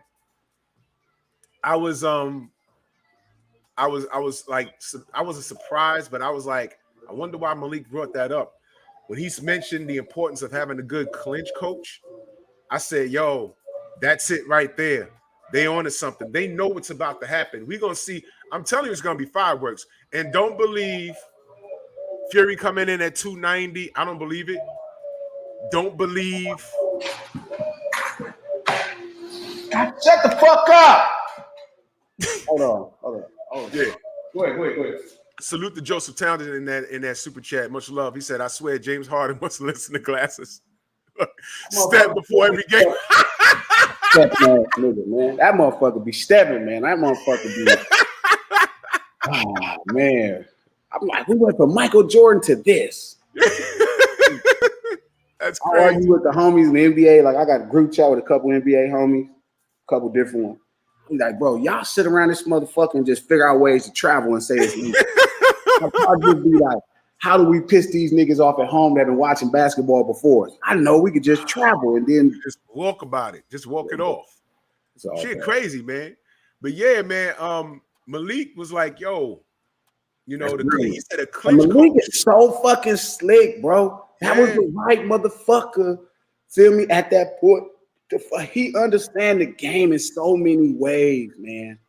That is so slick for him to talk about a clinch coach. That is incredible. Yo, man, I think this was the perfect storm. D needed this because he admitted it. You know, you fall in love with what you're doing when it's working. Yeah. How could you not? But Fury put him in a position where he knew he had to make some changes, and that's what we were talking about.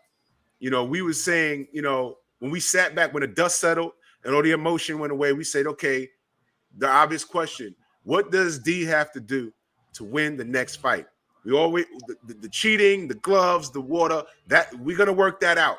But now, strategically, we don't even want it looking like the first fight. We don't even want it looking like that.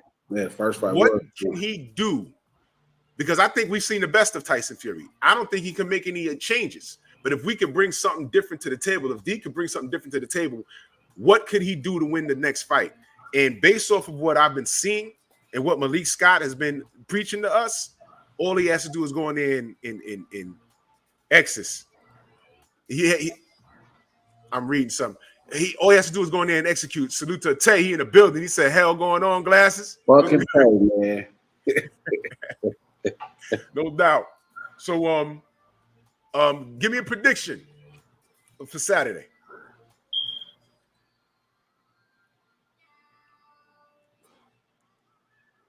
It's tough because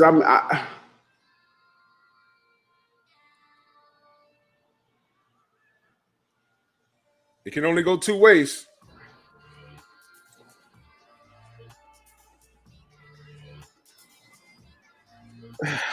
Man, you gotta give me a couple more. I'm gonna come back. We gotta do it. Just let me do the press conference. I need to feel a little bit more because this is the thing. Like, right? I just need to see the temperaments. I need to see the temperaments. Once I see the temperament of the fighters, I'll have a lot closer to what's gonna happen when somebody get punched. When somebody get punched, that's gonna tell me what they gonna do. Is Fury gonna get punched and then go back to Tyson Fury fight one? Where you're like, okay, let me start making shots. Yeah. Let me start making miss shots. Is Wilder, when he implemented a new game plan, is he gonna take a shot and be like, hold up, let me try to this motherfucker hit me, I'm finna try to knock his ass out. I need to see as much as I can because you still could be misled by temperaments. But before I would like to make that type of thing, I got to come back Friday and really talk about it. Once I've seen it all, and I'm like, okay, I feel confident about it because I don't feel confident about the fight at all. Like everybody who know me to know I'm a Tyson Fury fan. Been one probably since fight 17, right? And they like, what you think? And I'm like, I don't know, man. Malik make it different for me.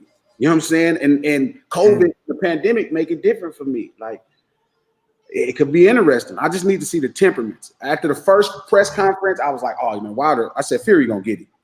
Like, I just didn't like him with the headphones on. I was like, that rubbed you in that way. That made you feel certain like kind of way about man. You know what I mean? Fuck that. You know what I'm saying? And I knew Fury won the fucking press conference. You know what I mean? Like, he started talking shit about fighting both of them. You know, well, I did this to you in sport. I'm like, But then over the time, Fury Pop's been coming out and being like, man, I don't like this. And blah, blah. I'm like, hold up, Malik is. And then I'm looking at little things. And I went back and looked at some more Malik fights. And I was like, man, Malik really was, it got really intriguing. The third fight is tough, man. You know what I mean? Remember the third Ali Frazier fight? You know what I mean? None of us was old enough to watch it, but you remember going back and looking at that fight. Going back and looking at it, yeah. Different fucking fight. Yeah. It was tough, man. Ali had to work for that. You feel me? And he had to work for that, yeah. So it's a situation. if it's true to form, it should be Fury late. If it's true to form, Fury late. But like my stoppage, you saying? Yeah, late, real. But a different kind of stoppage, like exhaustion, like they've been fighting too long, and now everybody's just really tired because them clinches then got too crazy. It's just crazy. It's just madness. You know what I'm saying? It's like every clinch, D ain't giving up nothing in every clinch. You know what I mean? Fury sticking to his game plan. He's standing straight up, so he's getting hit, and D is winning rounds, and everybody can't believe D is winning rounds. But then it should be like that kind of fight, but today's boxing is so different. No doubt. Salute to my brother Shin C back in that super chat. He said, I agree with Glasses on one point that Fury has forced us to re-educate ourselves on aspects of the sport we haven't heard since the 70s scandals. Yeah, my stance is, well, I'm picking Deontay Wilder by destruction between 1 and 5. That's not and bad. The reason why I say that is because I know what's going on behind the scenes, and I know what Fury tried to do. According to Tay, this is their 5th or 6th, and they've been ready the whole time. No injuries or nothing, while Fury spent time goofing around trying to get out of the fight. And he tried to get ready late, went to the UK. I firmly believe that he tried to cycle. It's not going to help. But like I said, I think we haven't seen the best Deontay. We'll see the best Deontay. No, that's the thing. We haven't. We haven't. That's true. Yeah. But I think we've seen the best Fury, though. What's funny is that, yeah, that's fair. You definitely seen the complete version of him at this point. Yeah. However you want to go. What's funny though, Shin, is it tripped me out. I was looking at the Vitaly Lennox fight, and that was a fight. Like Lennox realized, oh, I'm not gonna win a boxing match against this guy. Like I came in here out of shape. I thought I was gonna get a gimme. I came in out of shape. I'm fighting this crazy person. Feel me? And this motherfucker could box, and he's boxing him. Yeah, he's boxing fucking Lennox ass off, man. He is boxing Lennox head off. If you go back and look at that fight, that's Lennox's greatest win. Fuck all them other fights. That fight showed what Emmanuel Stewart was able to turn Lennox Lewis into.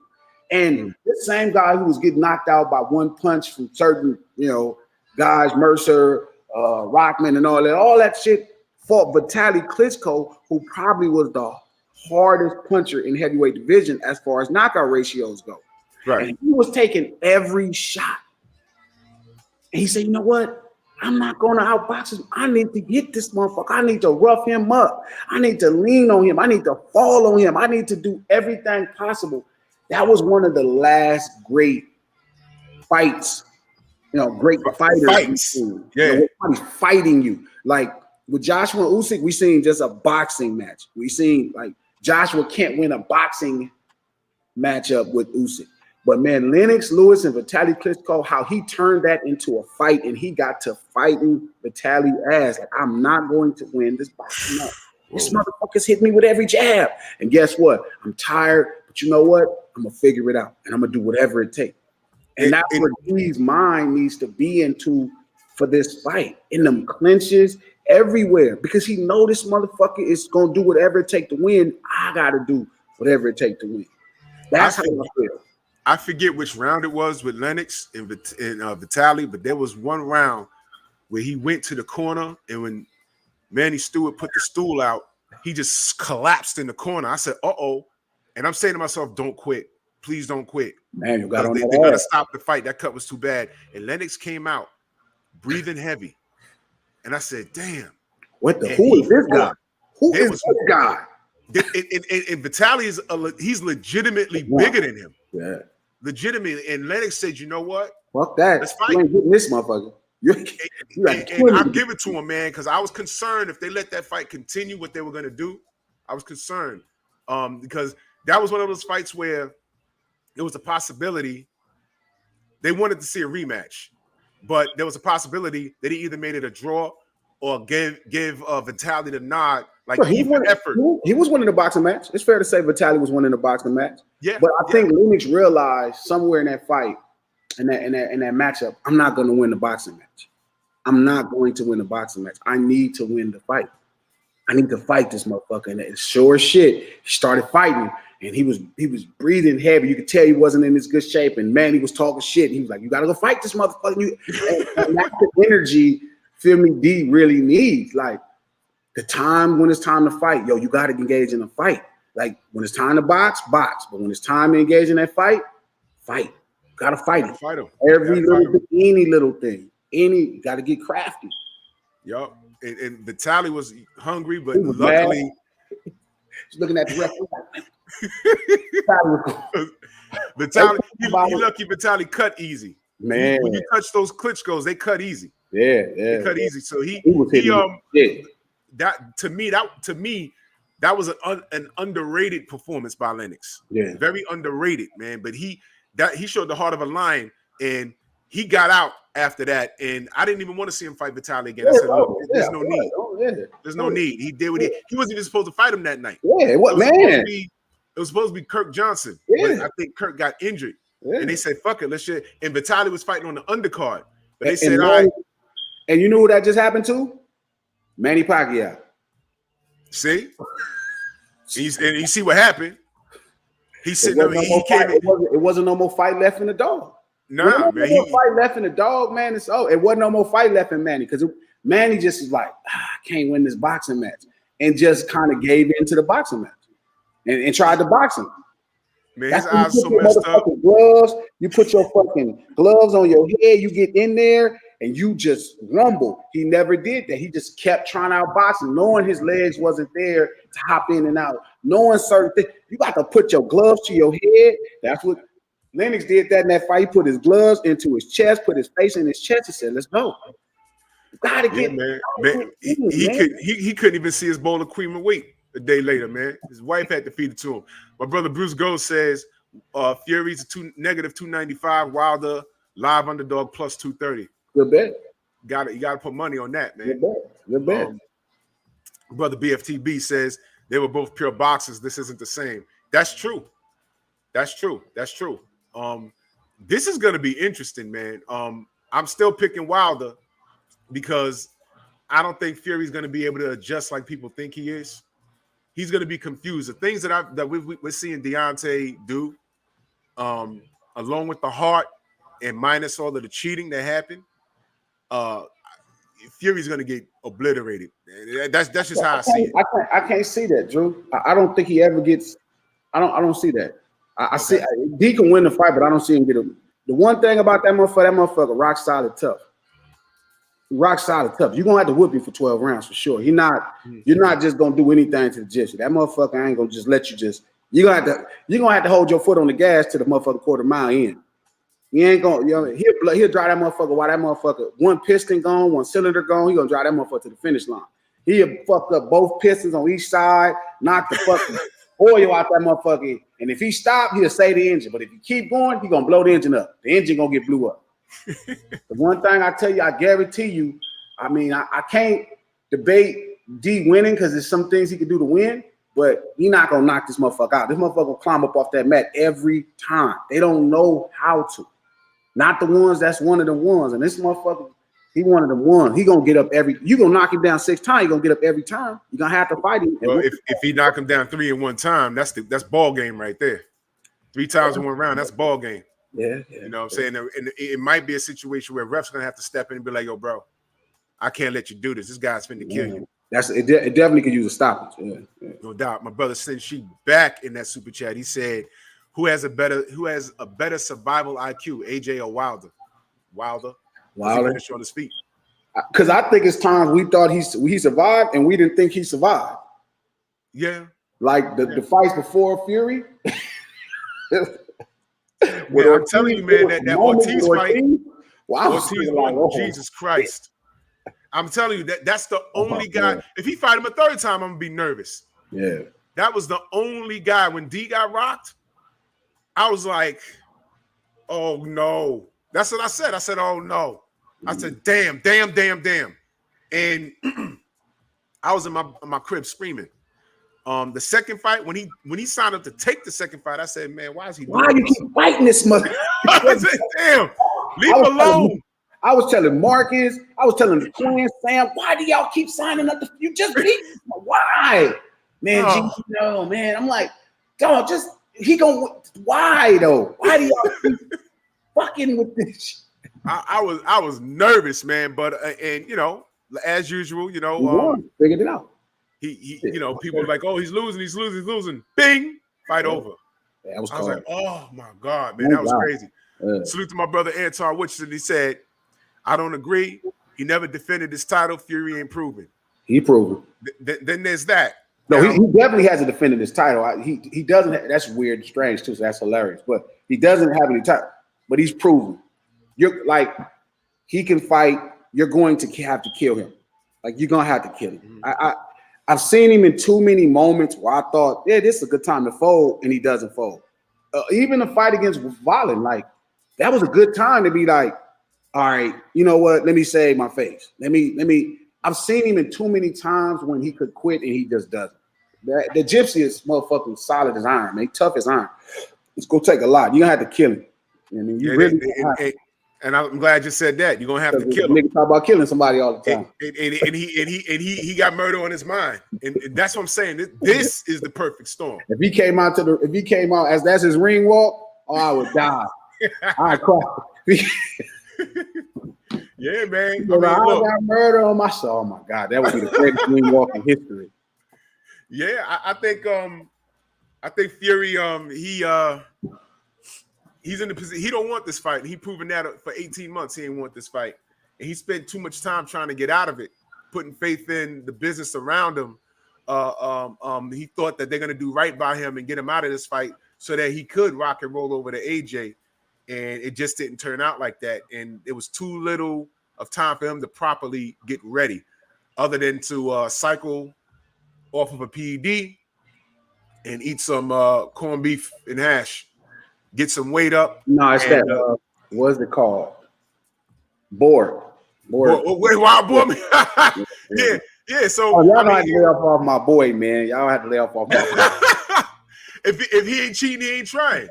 So if they throw this shit at the wall, they hope it's something that's gonna stick. And I think his time is up. He's gonna have to fight clean. He's gonna have to rely on his gypsy heart to get him through it, and it ain't gonna work out for him. He got the skill set and he got the heart. He's gonna be there all night. He's gonna be there all night. If all night is 5 rounds, no chance of 5 rounds. He ain't gonna do nothing in 5 rounds. He gonna be there in 5 rounds. Yeah, I think that this guy's finished, man. Anton Richardson in that super chat, he said, I don't think he will be able to take this. I mean, look, dog. Yeah, telling you, one thing about this motherfucker, I just seen him at the highest level. Well, salute to Opera LD. He said Fury has only proven that he's great at cheating. How much money do you wait? I got something on my fucking. How much money you got on Fury winning glasses? None of the homies wanted to bet this time. Last time I probably did about $6,000 on it. It was money. This fight, people giving him a lot better of a chance. You know what I'm saying? I think people realize, like, okay, this gypsy can do something. You know what I mean? Zeta 360 says Fury tried to quit while the trapped him legally. Yeah, that's not quite quitting. Trying to get to a bigger payday. Listen, we all gonna disagree on this point right here. One thing that motherfucker gypsy ain't finna do is go in that ring and motherfucking quit or stop. I don't give a fuck if you put him down before 5 rounds, he gonna get up. He climbing up off that mat. Yeah, I'm telling you, that's the truth. Every champion at this level, listen, Wilder climbed off the mat. With all that shit going on, with everything happening to Wilder never got counted out in the fight. He climbed up off the mat. These kind of guys gonna climb up off the mat, man. You have to really put them in a very bad situation, and they still gonna climb up off the mat. The ref got to stop it. Well, like I said, 3 times in a round, that's ball game right there. Salute to Diana Branch in that super chat. She said, great chopper, fellas. Fury knocked the fuck out by 4th. Ooh. With that crack jaw. Salute, fellas. Yeah, she's gonna be out there in Vegas, no doubt. That's gonna be fire. That card is fire, dog. Yeah, that Card card is is so solid. fucking fire. That's why I didn't want to go, bro. Tay said Fury tough as fuck, but this will get ugly. It We're had to gonna be. know in the first round it's gonna be ugly, man. It's supposed to be. Yeah. I'm expecting D to make this motherfucker ugly. Nigga, I better see some Mike Tyson elbows. I better see them sharp little elbows. I better see all that, bro. I need to see every man. Listen, I expect to see a country nigga go real country on this boy.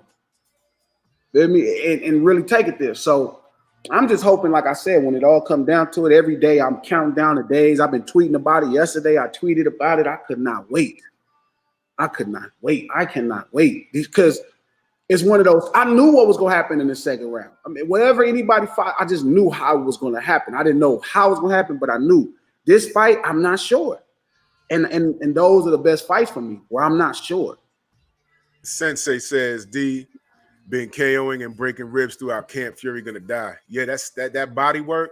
That's gonna be the difference maker, and that's where the clinch is gonna be important because when Fury feels what's hitting him in the ribs, that's where he's gonna try and do all of that shit he learned from Braun Strowman in the WWE. He's gonna try and make it a wrestling match, and according to Malik, they're prepared for all of that. Yeah. According to Tay, they're prepared for all of that. D's coming in at a solid. I think the weight was 240. I like that. I think it's 240. Like man. He looked great, man. He looked great. He's injury free. I'm excited. I'm excited about this, man. You know where I stand. I'm excited because in my heart of hearts, I feel I know what's going to happen. And not only in the ring, but what's making me lean more towards it is because the work that Deontay put in, the changes that he's made, that he's shown us, and Fury's behavior outside of the ring, trying to get out of this thing. Sure.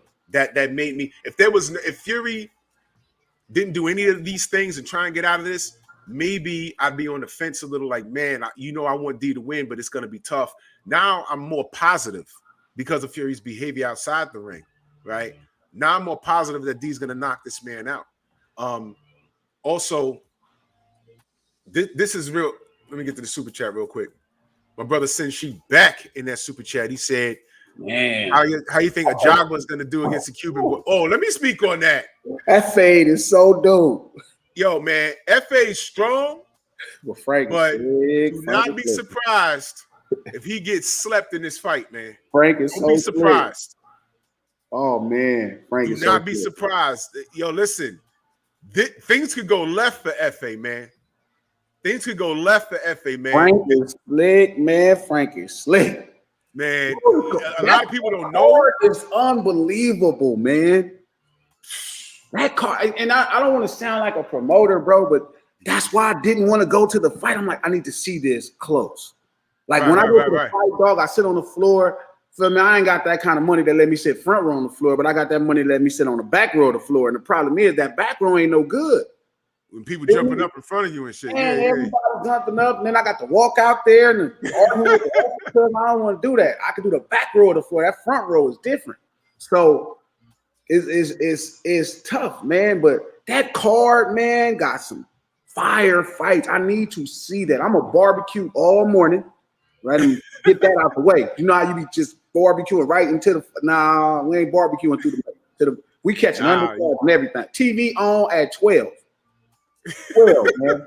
12 in the morning. I got the homie coming over. He hooking up this big speak. I'm going off, man. I need to see all these fights, man. How you like that FA fight? I'll let the cat out the bag now. We tried to get what you call it? Well, I'm having a brain fart now. Oh man, Hellenist versus that fight is fire too. Chad, help me out. Is it Kawanaki, right? Is it Kawanaki? Trick Nolte reached out to him. We had him, and we was gonna have him on over the weekend, but he had to go out to Vegas early. But he was gonna come on the show. We'll have him on after. But how do you see that playing out with Kawanaki and Hellenist, the rematch? Why see it any other way? There's no reason for me to see it any other way right now. I mean, I gotta pick Helenius. You know what I'm saying? I don't. There's nothing to make me see anything different. I mean, it's Kawanaki's a good fighter, but then it's a big old tall guy that got some decent hands. It's gonna be tough. Yeah, Kawanaki, you know, a lot of heart. I want to know what he's changed up in order to be able to compete with Hellenist, because it ended badly. He was in the fight until he wasn't in the fight. It ended badly. I was like, damn. Kawanaki versus Andy is a fight I want to see. Yeah, I want to see that too. I want to see that too, man. So what? Tell me what you think, Sanchez, Effie. How you see that fight? Man, that's a tough fight to pick, man. You know what? In situations like this, I've watched FA and I've seen what gives him a little bit of problems. I've seen him on the floor, but he came back and win it. Mm-hmm. Man, I'm gonna lean towards Sanchez slightly, ever so slightly. I'm gonna lean towards Sanchez. I'm gonna lean towards Sanchez. A lot of people don't know him, but he's underrated. He's a dark horse, man. I'm gonna lean towards Sanchez in that fight. But we all know FA, he's another guy that got that one-hitter quitter. He got that bomb, man. And, you know, if he catch you clean, he'll knock the shit out you. But I'm going to lean towards Sanchez. And don't be surprised if you get FA out of there between like 9 and 10. Don't be surprised because, you know, Sanchez is really good. I'm so excited about this card, dog. Like a little kid, like Christmas. I'm going to be at the T-Mobile. You know how people, like, they only show up at the main event? I'll be there early. Yeah, the whole time. I'll be there the whole time. I'll be the only motherfucker in the nosebleeds, like, in there. Salute to my sensei, Stormy B, man. He said, y'all can check my video on Sanchez and Johnny tomorrow at 11 a.m. Oh, yeah. Yeah. Oh, No, make sure you send me that link to that. Send me the link to your video, man. I want to see that. Nobody's talking about the undercards, and the undercards are unbelievable. This is a stacked card, man. Yeah, it's a great man. They did such a great job with this card. This is a stacked card, man. That right there, you see what I'm saying? FA ain't got no chin. Yeah, but he do look shaky, but man. And Frank is a Cuban, man. Them Cuban dudes, the Cubans, man. There's something else. Those guys are something else, man. I don't know, man. I'm with y'all. I tend to lean towards the skill set, but you know, man, FA is just gonna be tough. I want to see how long it's gonna last. Yeah. Salute to my brother Batman, John Page in the building. Yo, man, I mentioned your brother earlier, man. You gotta hit me up. Let me know what's next for Gary, man, because I can't make heads or tails with that, man. That's crazy, man. They removed him out of some damn rankings, right? What did they do? Because I didn't pay much attention to it because it was fat ass Dan Raphael reporting it. Whenever he says something, I look at it real quick and but god damn, man. I got his newsletter. I pay for the newsletter. I can't stand that guy. I can't stand that shitlin. Ridiculous. My brother Shinsi back in that super chat. He said, "What do you know about who Jared fighting?" No, I don't know nothing about that guy. I don't know nothing about him. But I'm gonna. With that being said, Jared by knockout. He might try and get some rounds in, you know. But Jared's gonna stop that dude. I don't know nothing about who he's fighting. But I do know that he was going back and forth with Big Baby Anderson, so I would like to see the battle of the big babies. Yeah. Jared versus Jarrell. You know, I'm trying to get Jarrell on the show because my thing is free Big Baby with the atmosphere of boxing being what it is. Yeah, there's no reason why he shouldn't be fighting. Yeah, man. Since 2018, that was his last fight. Yeah. You know what I mean? Come on now. Ever since that stuff happened with Bob been feeling like that. Bob been tripping. He was feeling some kind of way. Stormy B Man said, "We're about to find out why FA needed Ronnie Shields." That's right. He left. Well, Ronnie Shields left him. That's a problem. Ronnie Shields was training FA, and Ronnie left. Not the other way around. Ronnie left him. I got a question for you and everybody on your chat. Who is the best trainer that was the best fighter? Now, when I'm saying trainer, I don't mean a guy who trained and took a champion and got a champion, you know, and then got him through another fight, or a guy that's a one-off guy, right? Where he's like, oh, well, you know, this is the guy I've been helping for, you know, now. Who is the best trainer that was the best fighter? The first fighter that became a trainer and actually was a really great trainer. Wait, he's best So he trainer that started was a off as former fighter? right? He's a fighter. And then he became a really great trainer. But not a guy like not a guy who grabbed a champion after, you know, like so he became a trainer and then he got a champion. But like he raised a champion. But he also was Oh man, I was gonna say Buddy McGirt. But Buddy took fighters that was already champion. That was already, yeah. That's a good question. John David Jackson? Let me see. Salute to Mr. Martin. That super chat. He said Frank Sanchez is a bad matchup. It's a bad style matchup for FA. I can see Sanchez landing an explosive 1-2 over FA's slow jab. I'm telling you. Oh, yeah, the fight I want to see is FA versus Joe Joyce, but ain't nobody hearing me. Oh, the Juggernaut. Yeah, that'd be good. I see the Juggernaut been trying to get on Ortiz. I'm like, whew, you asking for a tall order right there. My brother Batman said they trying to age him out and hope when they put him in the ring he lose. Yeah, of course, man. Of course they trying to do that, man. We talking about Gary Russell. Oh man, that's sad. Yeah. That's his brother right there. Oh wow, man. I was just saying your brother need to be fighting Tank. I don't know how they ain't made that. That fight's so simple and it's so important for Tank's career. Such a lesson, it's such an important time. The issue with that is, you know, Floyd with the maneuvering. You know, it's crazy. Andrew 100 said Joe Louis trainer.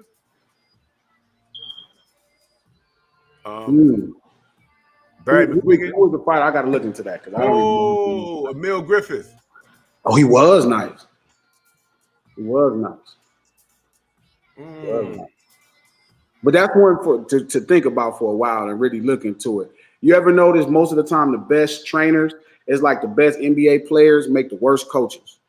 Larry Bird, Magic Johnson. They were horrible. Jordan. They was horrible coaches. Jesus Christ. Niggas just jump out the gym. Nigga, hold up. Man, in the ring, how you know how to coach the game? You know what I mean? Niggas, how you gonna know? And that's what I always say when I talk to basketball players that's really good. They be coming, gee, I played. You don't know shit about the game, nigga. You just woke up and could do this shit. You practice, yeah, but you don't know shit. You ain't never had to work on shit. You don't got to work hard enough, nigga. Now, me, nigga, I'm not 7 foot. Everything I do, right, I have to try to figure it out. I have to figure it out. Kennard Smith says Mark Breland. Maybe. I mean, he was a pretty good amateur. I mean, I don't know about his pro career. I don't think it was that great. Yeah, pro career was I would like to go John David Jackson, probably over Breland. Yeah. Because John David Jackson was a champion. And I think he actually, didn't he make the Hall? Did John make the Hall? Did he? Did he? I don't know. Let me look that up. Yeah. Think about that though. Yeah, Tank versus Gary should be in B-more Battle for that's DMV. The greatest. That's the greatest. That'll be the greatest DC fight. You know, the greatest tri-state. That fight right there needs to happen. That's the fight I want to see. I mean, I really don't care about them other guys. I get it, you know, the spectacle matchups, but him and Gary would be so good. They're so fast. They're so fast. Gary's getting he's along those lines. He is on those lines. He's not along those lines. He's on that line for that black murderous row. Man, they doing him dirty, man. I don't like that. That's one of the crimes, man. That's one of the crimes, man. This is like they Rigo in him. Regendow, Gary. This is crazy, man. This is absolutely insane what they're doing with Gary Russell, man. I don't like it, you know, and that's what I'm saying. This is why this fight this Saturday is important for the culture. I'm going to review an interview that Shane Fury did. And he did one thing that was cold. And you're going to watch this. All right. Salute to my brother Ian Levon. He said, George Benton, my dudes. George Benton was nasty. Yeah. Now watch this. When someone calls a black person arrogant, what are they saying? Well, they probably most of the time don't understand what's going on here in America. And why we have to carry ourselves the way we have to carry ourselves. Right. There's a part in that interview when he's asking to, basically he's explaining why he doesn't like Deontay. And one of the things he says is, well, you see why his own people don't like him. His own people. His own people don't. And he's not talking about Americans. He's talking about us. His own people don't like him. And then he says, because he's just, and he paused for a minute. He said his arrogance. Arrogance. We're not talking about Floyd Mayweather or Adrian Broner or Tank Davis with the gold chains and throwing money at the camera. We're talking about Deontay. All right. So I don't know where he got it. But even all of those guys, you got to understand our arrogance. And Shane's just a bit ignorant. He's a young person that looks a lot older than he is. He ain't spent enough time here to understand why we have to carry ourselves in this manner in this country. So most of that time, I believe he's a full-blown racist. But go ahead.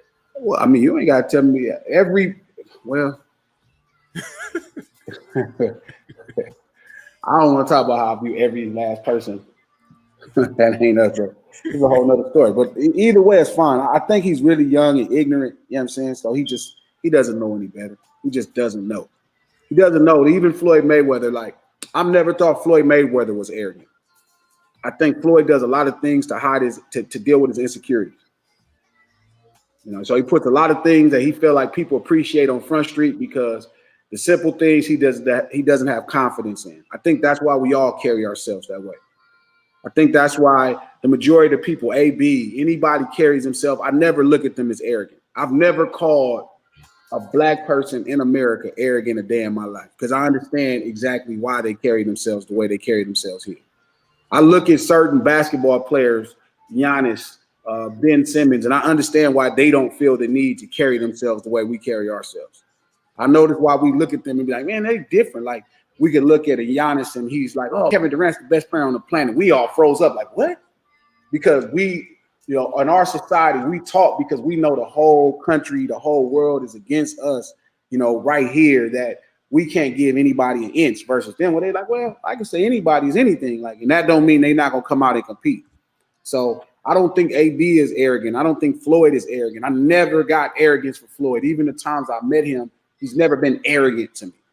Mm-hmm. You know what I mean? I think his persona is rooted in, all the things he has to deal with as a man here. Like I got something, when y'all didn't, true oppression is through economics. And the one thing y'all tried to keep from me, I got it. The one thing y'all tried to keep from me, I got it. And he let him know about it. I got it. Know about it. Y'all said I couldn't have this. This is what y'all tried to keep away from me. I got it still. Here it is. Look at it. Look at all these cars. Didn't Ali do that? You're supposed to. This is, everything else is basic. The true oppression, you know what I'm saying? In my opinion, is all about, like economics. Fuck the slavery part of hanging niggas. I think that was always overstated. They ain't hang that many niggas. Ain't nobody lose that many $1,500 and $300-$400. You feel me? That's the part that they show us on things and be like, oh, they was hanging them. No, the fact you didn't want to pay. The fact you didn't want to pay. That's the problem. The fact you didn't want to pay is a huge problem. Hanging niggas, that's a bad problem. The fact you didn't want to pay for motherfuckers working, that's worthy of getting killed though. That's worthy of dying over. So I appreciate Floyd showing them like the one thing y'all tried to keep away from me, the one thing y'all try to keep away from us, I got it anyway. Look at it, I'm gonna show all of y'all. He don't do that for us. He do that for them. Look, do it for them. Which is what Xena 360 is saying right here. He said, "Why Fury get to be arrogant without explanation?" We all know what that's about. Yeah. We got to explain everything we do, but it's second nature. The same reason why Floyd gets accused of all of these things of being arrogant and acting real niggardly, but Conor McGregor, well, I ain't even got to finish. I just got to say that name. Y'all already know. Conor McGregor could do everything that Floyd's done, right? And be a nigga himself. By the way, rearrange. Somebody else said it and not me. Rearrange the derogatory term ginger. It's just the word nigga rearranged. It's the same word. So he's really acting how he's pegged to be behaving. Irish people were slaves too. We got a lot in common. They got a chip on their shoulder. It's very similar. Not the same, like that, but though, similar. Ginger, I like that. I'm using that. Cause It's true. I was looking at it one day. I said, wait a minute. And I rearranged the words. I said, look at this. That's why he came to New York and threw a guardrail through a bus. Walking like that. What He's the acting like a fuck nigga. He did that. I was looking like, I was like, yo. What the fuck is up with this dude? What hood is he from? Whose man's is this? You know what I'm saying? I mean, yo, they thugged out just like everybody. That's how they claim we are. They thugged out too. They are definitely of the white folks that version. They are the ones that the white folks look like. I don't know about them. Man, do we know the history of the? I don't want to turn the show into this, but but it's gonna go there. Read about how they treated the Irish people when they came here. Man. Weren't any different than us. Now I'm not. We ain't trying to do that, but you ain't got. That's why we ain't gonna even do it because I know where you at, Drew. I say this. Right. I'm aware. I'm aware. Right. I understand why they carry themselves the way they carry themselves. They get away with it because of their complexion today. Yeah. But it's still a frown upon the masses of them as well. Yes. Like how we look at certain black people behaving. We're like, yo, why he doing that? What's funny is if you look at a lot of the old school stuff, they say Irish niggers. Most yo, bro, we that's for another show, bro. That's for another show, bro. Because cats ain't ready. Conor McGregor, that behavior is so familiar. I'm like, why is that white man acting like this? That's how you see him every time you see him. What is this man acting like this? Yo, salute to Kennard Smith. He said this fight could be the most vicious fight for decades. I agree. It should be. Salute Shout to out my brother Shin C back in that super chat. He said, "Ask Glasses who is pound for his pound for pound fighters." And who else we got? We got Xena 360 in that super chat. He said, "Shane Fury speaking on what Wilder people think can't be brushed off as young and ignorant. That was a dog whistle." I agree. He said first his cheating defended, and now their racist shots. They talking at Wilder, shaking my head. That's why I'm not brushing it off. Zenith, I expect a white man to be a white man. If you don't, that's your mistake. Now, whatever you want to do about a white man being a white man, I'm all in for it too. But to call out a white man for being a white man is like a waste of time. I expect that. So whatever you want to do about it, that's where we can go to the next level. Besides that, but to declare a white man being a white man is a white man. So regardless whether I think it's about him being young, because I would like to believe that if he had enough age, he would understand if that's truly his plight versus imagining his plight. But he is a white man. So if he is racist, that's expected. That's how I feel about white people. It's just a general concept. You look at it and say, "Oh, it's like that." Okay, typical. You brush it off. Yeah, like now, if you want to do something about it, that's where we can go to the next level. But just to sit around and complain and I'm not with that. Action. Well, I'm going to review the interview because it's still fresh. One of my brothers sent it to me, and I watched it, and I said, he's speaking in not so much code, but it was so easy for him. It rolled off his tongue very easy. Yeah. So I said, this is his core beliefs. Yeah. This is his core beliefs. And when someone is speaking with their core beliefs, they don't know they're wrong. And even when they know it's offensive, they don't give a shit. They're just gonna speak their truth. So they've told us who they are. They're cheaters, they're liars, and Shane is a racist. That's what he is. So that's him. And I'm gonna review it. So Xena 360. Yeah, Xena 360. He knows what it is, and this is what we've been talking about the whole time. And it's Shane, because Shane has done some questionable stuff in the ring, and y'all know what I'm talking about. And I have a still shot of him doing it, and I caught it, and I'm like, me and Stormy talk about that all the time. Little hand gestures and stuff like that. Like in baseball, the catcher does hand signals that only the pitcher understands. Mm-hmm. In real life, you know what? I'm getting too deep. I don't get too deep. There's things going on that y'all Glasses. You're a former banger. Yeah. No, forever. Permanent is all that is. Okay, so now You know, certain things that we talk us a certain way, we're gonna talk to each other. Thank you. So Right. you know this. You can talk to someone across the room without saying a word. Easy. Easy.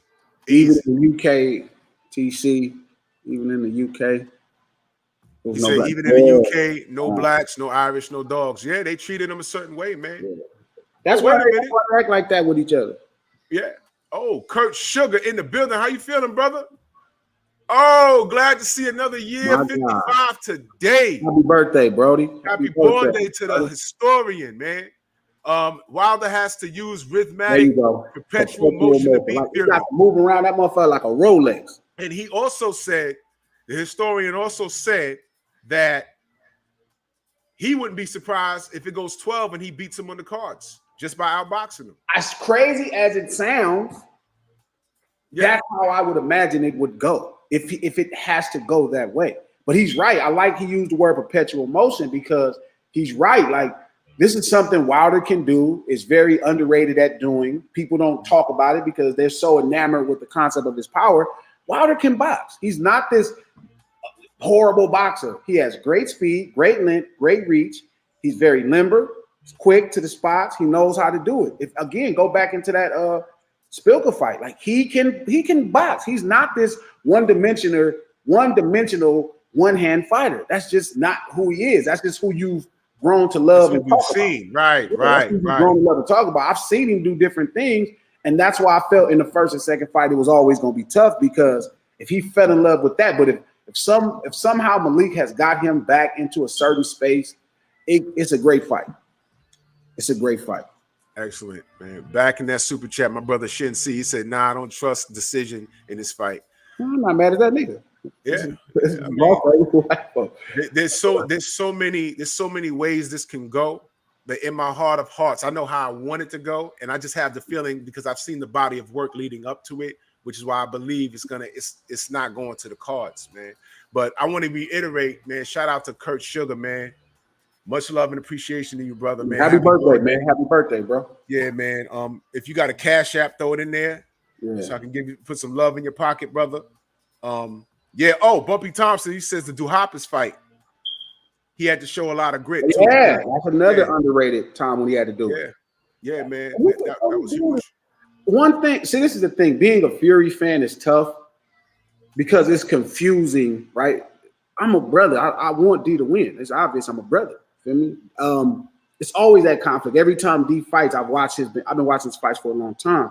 But I always knew going into that fight, those fights, that listening to him, he had fell in love with certain parts of his game. And they have been so successful. So how do you argue that?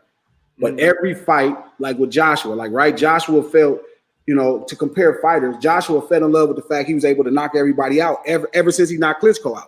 I'm just going there and knock him out. And then he fought Ruiz and tried to get him out of there too early, and it cost him with a temple shot that he never recovered from, right? So then he's like, oh, I can't just do that. So then he resets, like, okay, let me get back to the boxing, Joshua, that won a gold medal. Okay, I'm going to fight Ruiz. I'm still uncomfortable because I haven't done this in so long. It's scary. I look off balance.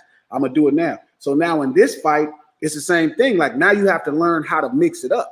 You have to mix it up. You got to box a little bit, then you got to fight a little bit. Because you got to fight this motherfucker to win. So it's one of them things where I'm just really hoping that we see everything D could be. This is one of those fights where, because he didn't have a lot. He was very developed, but there's places in things in his game that you stopped seeing. That's what I really want to see more than anything. As weird as this is going to sound, the winner of the fight for me, and I know people don't like this, it doesn't matter. It matters what I see in D, because these dudes are all going to win and lose fights. It's just how it goes. This is boxing. Right. It's boxing. And when he fights Joshua, I want to feel comfortable about the fighter that's developed in D. When Fury fights Joshua, I want to see Joshua get through Usyk and figure it out. I want to see them have to figure it out. And when they get in the ring, they become these complete fighters to where every level is matched and every fight is crazy. But that's just me. Like I'm more intrigued with the story of this era than any one or two fighters. You said something very important. I'm gonna go right back to it. Yo, salute. Today's your birthday, Duke Todd. Salute to you, brother. Happy birthday, Duke. Happy birthday, Duke. Salute to you. You and Kurt share a birthday. Happy birthday, man. Now you said something very key. Oh, there goes Curtis. He said best fighter trainer Jack Blackburn. I'm not arguing that. I don't even know who that is. Yeah, that's why I'm not arguing that. That's a historian right look there. that up. So that is law right there. Best fighter trainer Jack Blackburn. There it is. Look that As up. per Kurt Sugar, no doubt. But you said something very key. I'm not laughing at AJ. No. I'm telling his fans, I told you so.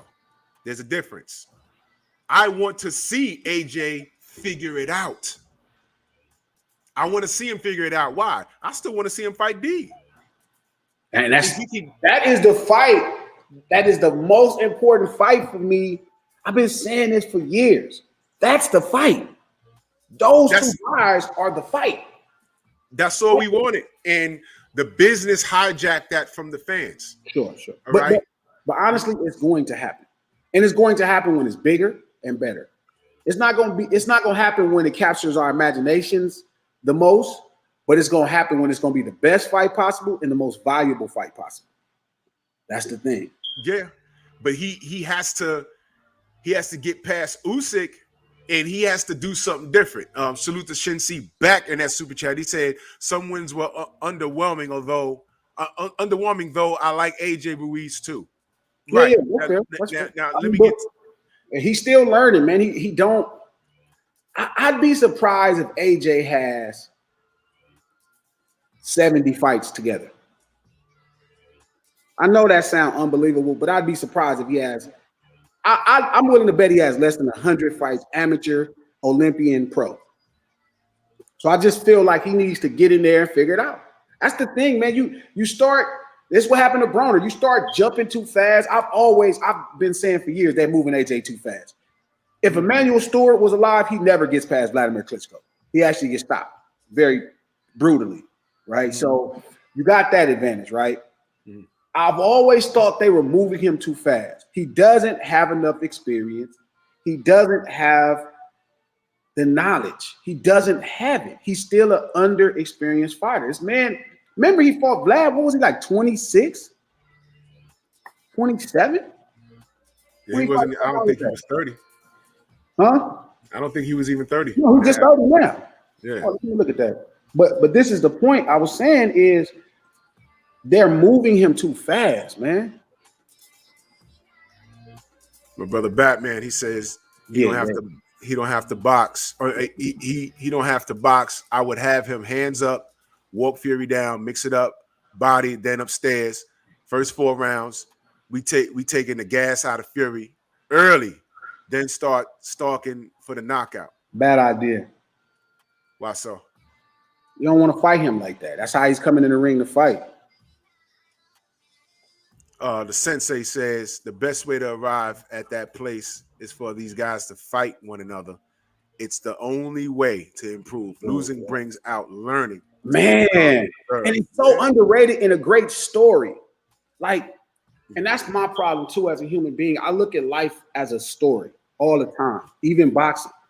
Like Fury could be my favorite fighter, but I'm more intrigued with the overall boxing story of these heavyweights. I want these heavyweights to be the greatest era of heavyweights ever. I love the fact we got Usyk in the mix now.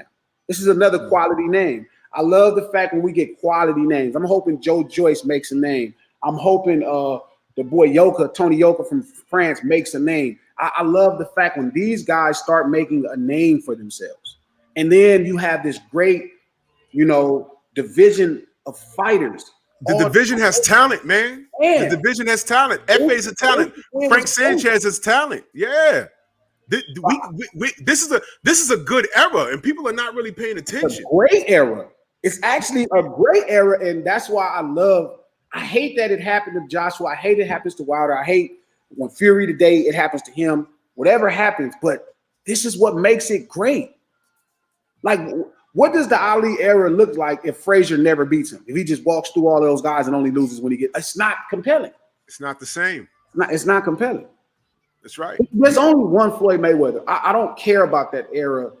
That era happened. We moved on. Okay, let's go to the next guys. It don't have to be that same story for you to be the greatest or a great fighter. That's what made Floyd's era. It's its own unique story. Ali's story, it's his own unique story. Larry Holmes, George Foreman, look at his story. That's a big ass book. It's a lot of pages in that motherfucker right there. This is why you see, you said something yesterday too that I completely agree with. All right, just because you pick a fighter to win doesn't mean you're rooting against the other guy. No, there's a difference. No. You know what I'm saying? Yeah. Contrary to popular belief, you never heard me say I hope AJ loses. No, you never heard me say it. I'll say I don't think he wins, but you never you never hear me say I hope he loses. Now, that's not disrespectful to Usyk or AJ. No, I'm just saying unless AJ makes a change, he's not going to beat Usyk the same way. Now, he said he's already learned, but you got to do better than McCracken. You got to do better than McCracken, my man. It might be the lessons that keep. It might be the lesson that keep on teaching. He got to try to box him again. And McCracken was his amateur coach. McCracken was his Olympian coach. Right. It's tough for an Olympian trainer to be a professional trainer because they're two different styles of boxing. Amateur and professional are two different styles. That's right. And to me, that's what Lennox Lewis and Vladimir problem was early in their careers. They both boom. That's perfect. What did they all do? They came over here and got with Manny Stewart. All three of them. Professional coach. AJ, I don't hate you, man. I did say that you're better than what I saw on Saturday. You're overhyped. I will say that. What he needs to do is come to America and pick one. I vote for Ronnie Shields. I don't even think he's overhyped as much as his potential is through the roof. He has the best, outside of Ortiz, he might have the best like punch variety as far as how clean everything looks of all heavyweights right now. Like his uppercuts, his hooks, for a guy that big, man, everything is real fluid and smooth. He has a nice set of offense, man. His offensive set, as far as what's available to him, is great. It's just understanding how to use them as a professional, and where you're right. Emmanuel Stewart used to get on Vladimir and get him out of here, man. Get him the fuck out. Like, what are we doing? Why are we supposed to be at Sizzler? We supposed to be at Sizzler, and we up here fucking with him. Get him out of here before he knock you out later. And that's what happened to Vladimir against AJ. When Vladimir had him in the mid to late rounds and put him down, if Manny was in that corner and not John, not Banks, Manny says, get him out of here right now. It's over. Go stop. Go. Manny makes him shut the door. Banks left the door open. He didn't make him shut the door. And that's the difference with trainers. A trainer who will say, hey, go finish the job right now. Like, there was moments in the AJ Usyk fight where AJ finally started overcoming the boxing where Kraken could have said, hey, go out there, go get him. Right. About that 8th, 9th round, go get him. Whatever happens, go get him. Go Andy Ruiz in the 3rd round. Let's see what he got left. He was supposed to get him out of there, and he couldn't close the show. Listen, if you leave it sitting around, it'll come back and get you. And indeed it did. Salute to my brother Shinsi back in that super chat. He said Usyk just gave him a lifetime boxing lessons. It was lifetime. And you know what? And I hope he learns. I hope he learns, man, because you'll always go back and look at that fight. Like, man, remember when he did this to me? Yeah, my brother Batman says that's why Otto Allen beat Fury for real, because he's no good with inside fighters. Yeah, the inside game is key. That's what he's saying. But he didn't beat him. You tripping. Bro, he won on the cards. Yeah, I think I know what Batman's saying though. He won the story of the fight. Yeah, what I call the drama. Yeah. But I think I agree with Batman with what he's saying though, because that's where the inside, the clinch, that's where the game's gonna be won. All guys though, that's where you make the fight a fight. It's like I was saying, putting them gloves on the side of your face, you know what I mean, and getting in there and getting it done. Right. You know what I'm saying? So, but all of these guys, that's where, you know, the taller guys are all vulnerable. He said, tell AJ to come see me and my father. We would be that shit again, no doubt. Word. Yo, AJ needs something, man. He need to bring his ass to the States, man. Somebody go cuss his ass out and make him finish the job. For real, man. Because I don't know what, man. AJ got tools. Too many. And never mind the marketability, man. AJ got tools. Simple tools. But he just needs someone else to. He need a new engine, man. He needs new body work. He need a new engine, man. He need to. The boy needs some milk. But I'm way past my time, and I know the general's on. You know what I mean? Yo, Glasses, man. Oh, let everyone know about that new music you putting out. Oh, it's coming, man. I'm Googleable. Just Google me, man. You want to follow me anywhere? I ain't worried about Instagram. I ain't worried about Twitter. Follow me on Spotify. I got a lot of shit that's about to happen, and I don't need to actually have to always tell everybody. I need you to be able to just know. So follow me on Spotify. I got a dope podcast on Spotify. All my music coming through Spotify. Everything I do is known through Spotify. So just follow me on Spotify, and we in the Gizang. And if you don't got Spotify, get Spotify. Fuck Apple, fuck Tidal, get Spotify. There it is. Well, I appreciate you, family. I'm gonna try and put a panel together right before, because I'm flying out to Vegas on Friday. Nice. But I want to try and put together a whole panel and get some. I'm gonna try and put together an all-star panel. It might be here. It might be on the general's. More than likely, it'll be on the general's channel. But we're gonna get our final assessment on and who we're picking and why. And we're gonna have some fun with this, brother. Yeah, Friday I'll give you that pick. Oh yeah, no doubt. That'll be awesome, man. But thank you, much brother. love, man. Thanks for having me, man. Much love and appreciation. Y'all already know, man. That's Glasses Malone, Drew Titan, Bronx on deck. Shout out to the mighty LDBC. I know I'm way past my time, but I'll let the general know. So we're gonna head over there, and I'm gonna put together a panel. I'm gonna put together an all-star panel.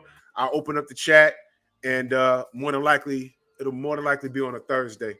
But I will see y'all tomorrow. Maybe I'll finish up that Tiafimo talk. Much love and appreciation to the super chat, everybody. And we're in this thing, man. Peace. Move!